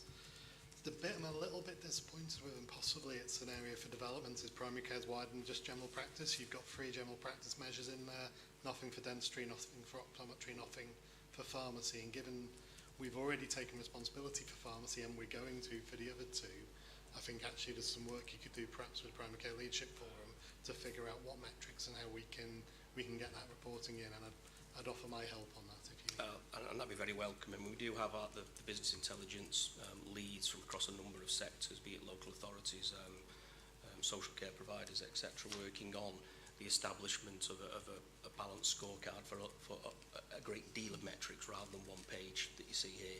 But absolutely, I'll take you up on that offer, and we'll integrate that into the overall pack. Joe? I think Anthony knows what I'm going to say. So no reference to mental health, learning disability or community services. I mean, I get we are where we are, I know that, but I seem to have been having that conversation for a very long time. We sit in an ICS area with the highest prevalence and incidence of mental health anywhere in the country, underpinned largely by lots of the social circumstances and so on. Question is, what does it say about us that we're taking so long to put our metrics in place around this? I mean, are we institutionally here stigmatising people with mental illness? We're not shining the same sort of light on them. Now, I don't think for a minute that's our intention, but I think we do need to move probably more rapidly to the sentinel group of measures at least. I mean, Mark came up with a brilliant one, which is looked after children. That's a fantastic indicator, all in its own right, really important, but it tells us a lot about how systems are operating if we pick a few of those sorts of indicators. So I don't see why we can't do that and do that very rapidly, because we have the data.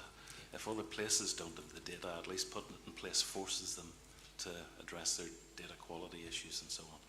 I'm not being critical. I know how difficult it all is at the minute, but it wouldn't be right, I think, for me not just to say that. Very important challenge. I absolutely recognise it, and yes, it is part of the development of the overall paper. But I absolutely share your frustrations. We've had a number of conversations when we look at, even in the current operational planning round, there was only one indicator for mental health, alongside 40 or 50 for the acute sector. So we have been given assurances that nationally that will be recognised through the latest planning guidance, but let's not wait for that. You know, we can bring our own metrics into it, can't we, which we need to focus on. Can I ask, Anthony, for next time, we do see some reflection of mental health and the wider primary care service, and we know how difficult it is. So best endeavours, please. Absolutely. Thanks. Okay, are we comfortable to move on? Thank you. Fiona? Thank you, Chair.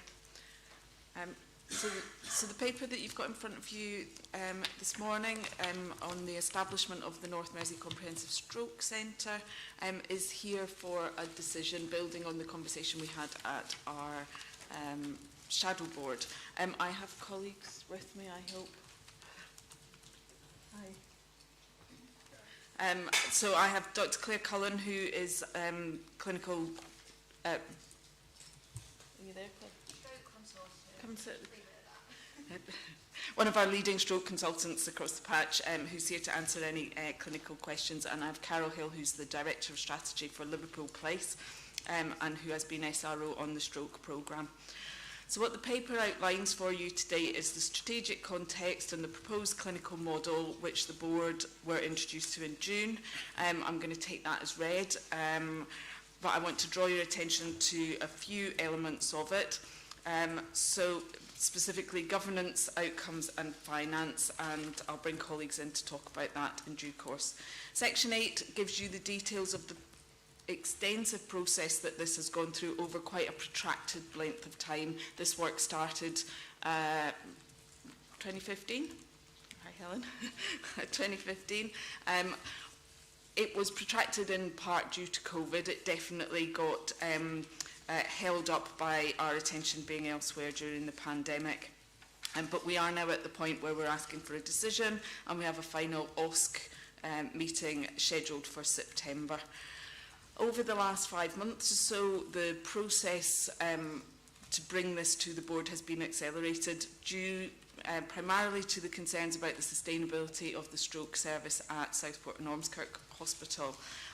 We reached agreement at Chief Executive level that the service needed to move more precipitously, and we've agreed that that needed to happen in September to address those clinical risks at Southport and Ormskirk.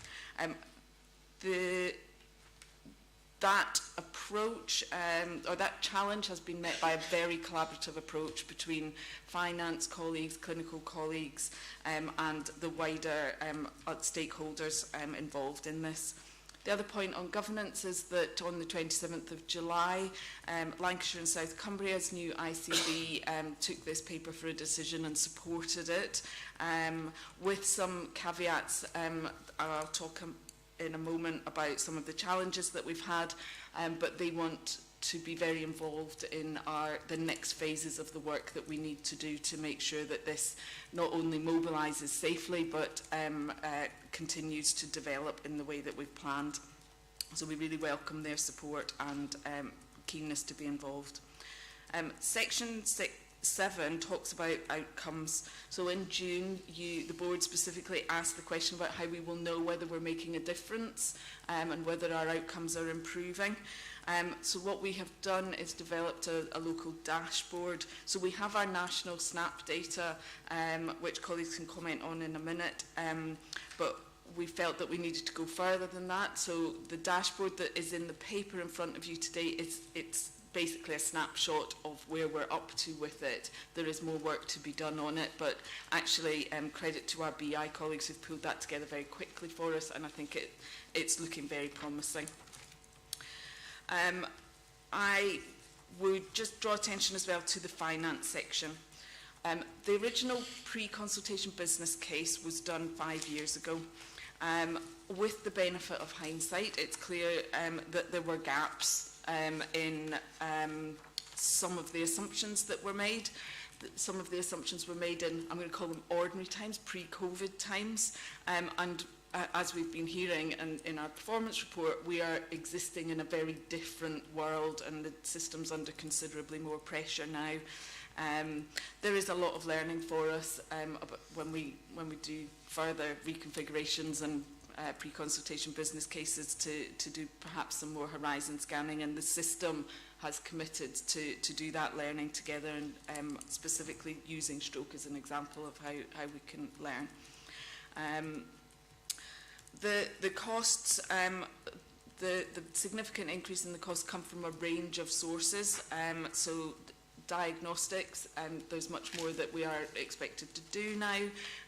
The complexity of pharmacy input is greater, but the vast majority of the staff cost increases come from staffing.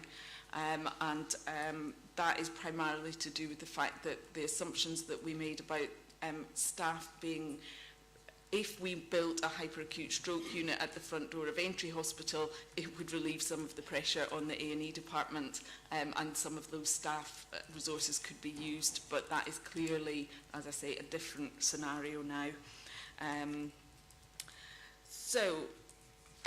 I would just, should we start with the finances, Claire? I was going to ask you to just comment on the finance section and the numbers.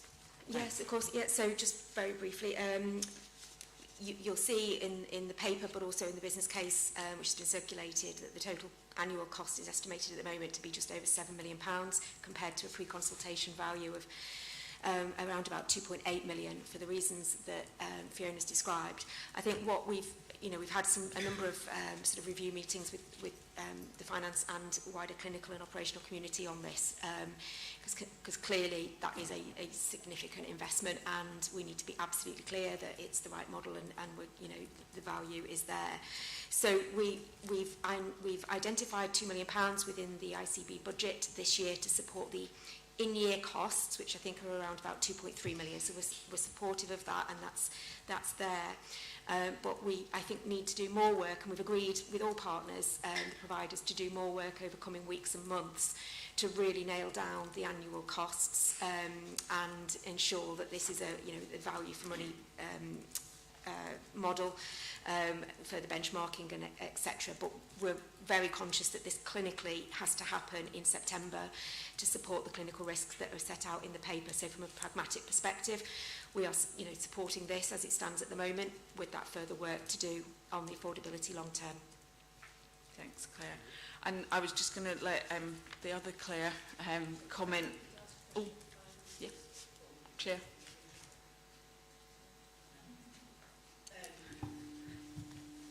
I was a bit confused when we were, being asked to approve the thing, whether we were approving the principle of a hyperacute stroke centre, which 100 million% I do, and against, do we approve the business case with the numbers it's got in it. So I welcome Claire's comments about maybe we need to have some scrutiny of that, because if you looked at the additional number of stroke patients that are going to come into the centre, as i.e.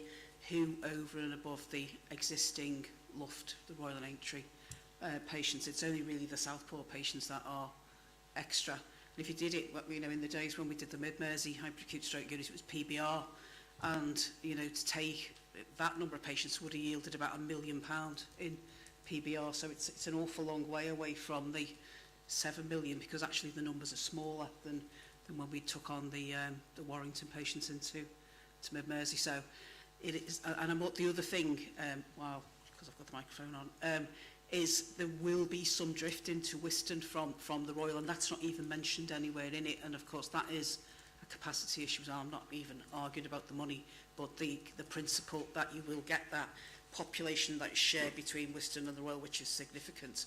Actually, the chances are that those some of those strokes will end up in Wiston. It's against this thing about, we need to just consider always about what goes outside Liverpool as well. Thanks. We do need clarification on what we're approving here, and Claire helpfully said we're not approving the business case. Yeah. We're approving the mobilisation of phase 1, so that they can get on and do that in September, but with further work on the financial model. Okay. Yep. Fiona? And we are also doing further modelling as well as financial on flows, taking that point into account, and that was feedback from our South Cumbria and Lancs colleagues as well. I was going to ask Claire to comment on the outcomes and measures. Yeah, I think it's not straightforward just saying that we're just taking an additional 400 patients. We're creating a gold standard service, which is going to deliver for the people of North Mersey. So that requires investment in staffing to national standards, investment in radiology. Since we did the original PCBC, there is a national optimal stroke imaging pathway that's come in place, and we need to sort of try and realise those standards. I really welcome the fact that we're going to continually review the outcomes from this, and it's really important that we do that. I would say that, you know, initially when we start in September, I would expect us to see an improvement in SNAP performance, but we will not realise all the benefits of this collaboration immediately, because we will still need to do some recruitment. We will have the new build stroke ED ready from April. The new HASU that will be built will be another sort of year or so down the line as well. So we just need to realise that. In terms of realising all of the benefits of this, one of the key drivers to all of this has been around thrombectomy. And if you're interested in reading more about thrombectomy, the Stroke Association Saving Brains report was published last week, where you'll see that the rates of thrombectomy are well below the 10% that we should be aiming for. Across the northwest, it's 1.8% of patients receive thrombectomy. Looking at our figures within Luft, it's probably around 2.5% the last financial year. Within a 3-year period, we've gone from 6 patients having thrombectomy a year to 41. So regionally, we're improving rapidly, and in comparison to other trusts, we're ahead of the game. And having all our patients come to one site with access to the latest imaging and across a bridge from the Walton Centre is going to be a game changer in terms of how we're able to treat patients. So I just want to say we're so excited for September and sort of realising what we've worked on for years coming to fruition. Thanks, Claire. So we are asking the board to approve the proposal, including the business case, with the caveat that we are going to do some more work on that collectively as a system, which was the position that Lancashire and South Cumbria took. Thank you, Chair. Raj, can I just... Please, yeah. A question, just a principle here, because, I mean, clinically, the case is great, but to move from a £2 million outline business case to a £7 million case, and then what is going to be the cost, it's a bit of a concern in terms of the planning behind it. 25% so I think we need to work through some principles about developing business cases with people, because I think sometimes they don't have that future horizon of what's coming. They look at it today and then underestimates the potential. So if we're going to take proper capital investment decisions in the future, I think, Claire, maybe you need to work with the teams on how to actually pull together outline business cases so that we actually capture this advancement, because nobody can deny the advancement, but I think maybe organisations just look at what's there today. A bit like the Royal, I could never understand why there's a £27 million cost of opening the Royal. That should have been accommodated in the bid.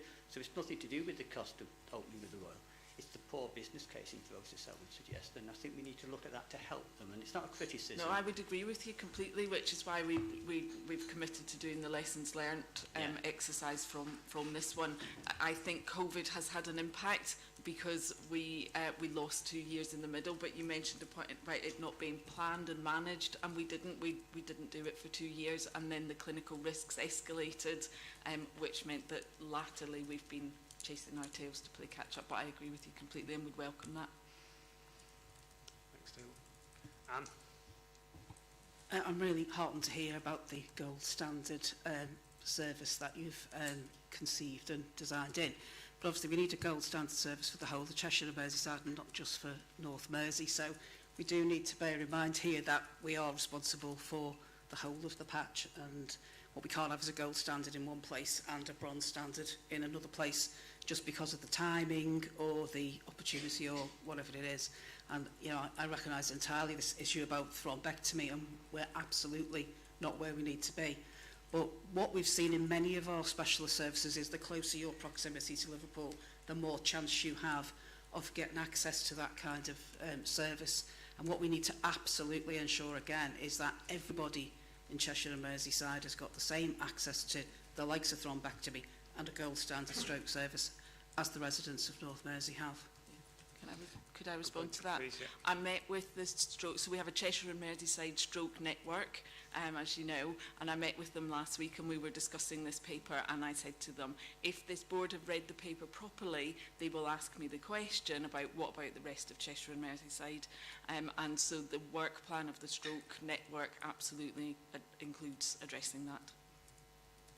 Thanks, Fiona. Any other questions or comments?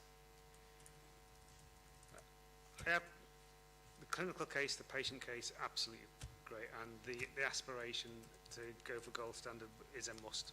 Why would we want to aim for anything else?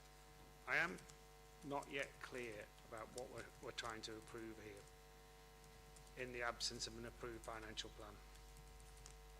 So just, are we making a decision to approve a case that then has an an unstoppable implication on a financial plan, on our finances? Could somebody just give me a view on that? So if I could ask Claire a question, if the board approves the full business case as it is written, does that preclude the system from reviewing that full business case and pulling costs out of it at some future point? It doesn't preclude that, but it's whether the board are comfortable with that, given the Sort of differential. the risk that, yeah. It's maybe the other way around, perhaps. It's normally really difficult to stop something that you put in chain. And we don't want to stop it if we can find a solution. But that additional expenditure comes at a significant opportunity cost, as we've heard in this meeting earlier on from our financial plan. Graham? There are a number of moving parts here. And Fiona's referred to kind of COVID and the passage of time and the impact that that's had on this. The other thing, and Anne started to refer to it, we're also in the middle of a change of financial regime. So pre-COVID, hospitals got paid on a payment by results by the volume of work that they did. As we come out of the COVID funding regime, this was different. We're moving into a system where the systems have to constrain their overall costs within a capped budget in a collaborative way. So we are also in the business of not of whether the cost is real, but also we're in the business of who pays. Yeah? And the expectation that we also bring to bear that there is a level of financial support in the system for the acute sector in Liverpool. They will have to absorb some of the costs within that financial support that is already in play, and the legitimacy of that wider peer review by our provider collaboratives to say, are these costs reasonable? Because every cost you incur in one place is a missed opportunity to incur it somewhere else. So I think we should approve this for clinical implementation, but people should be under no illusion that we will be driving very hard how much of this has to be constrained within the cost envelope that is already being paid to Liverpool University Hospitals, and the notion of peer review to make sure that we've got this right and fair. Okay, so that's a way forward. Are people comfortable then to approve this case? Yes, okay. Thanks, Fiona. Thanks, team. The finances aside, fantastic work. Thank you very much. Let's turn to the agenda. The next agenda item is on virtual wards. It's here for information. I don't know if somebody's here to present it, other than yourself. I can give it a quick praise. Well, I was going to suggest we just note it here. Okay. If anybody's got critical questions on it or a comment they want to make, let's hear them now. No. I would say, why can't we go further, faster into that coverage? It seems that we could, perhaps. I think we need to pay particular attention to the current occupancy of virtual walls to understand the lessons learned before we start expanding at a great pace. So we've got capacity at the moment. In some cases it's underutilised. So let's take lessons learned from that before moving to the next page, is my proposal. All right, understood. So, good development, but as we've just heard, there are things that we need to learn before we roll it out more. Thank you. I'm going to go to questions that have been raised by members of the public of the board. I'll read a couple of questions. We've had quite a number, and given the time, I'll just do 2 or 3 of them. I'll read them out and then ask the appropriate executive officer to comment. The first question I'm going to talk about is patient choice and the NHS backlog. Would the board consider taking positive and urgent action to inform people on the NHS waiting list that they have a choice of where they are treated, and that by travelling what may be short distances, their waiting times could be reduced? Anthony? Yes, I think that's absolutely the next stage of our transformational approach for the elective programme. We know patient choice is offered at the point of GP referral, but once on those waiting lists, we recognise there's in some cases inequity of access. So part of the elective programme is that we're going to look at how we can gather that information and share that with patients to inform any sense of direction. Thanks, Anthony.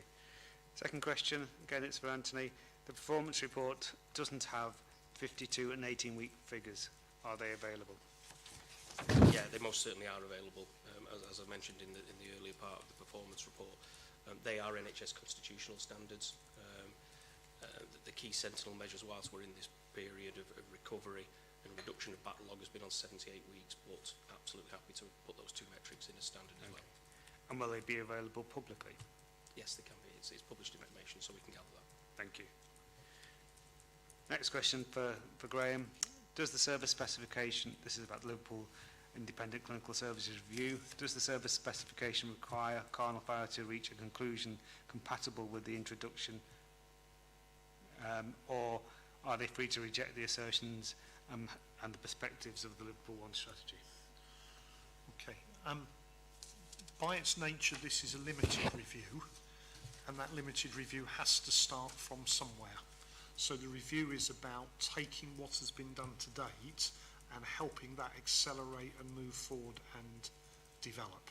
So we are not asking people to come in with a blank sheet of paper and start again.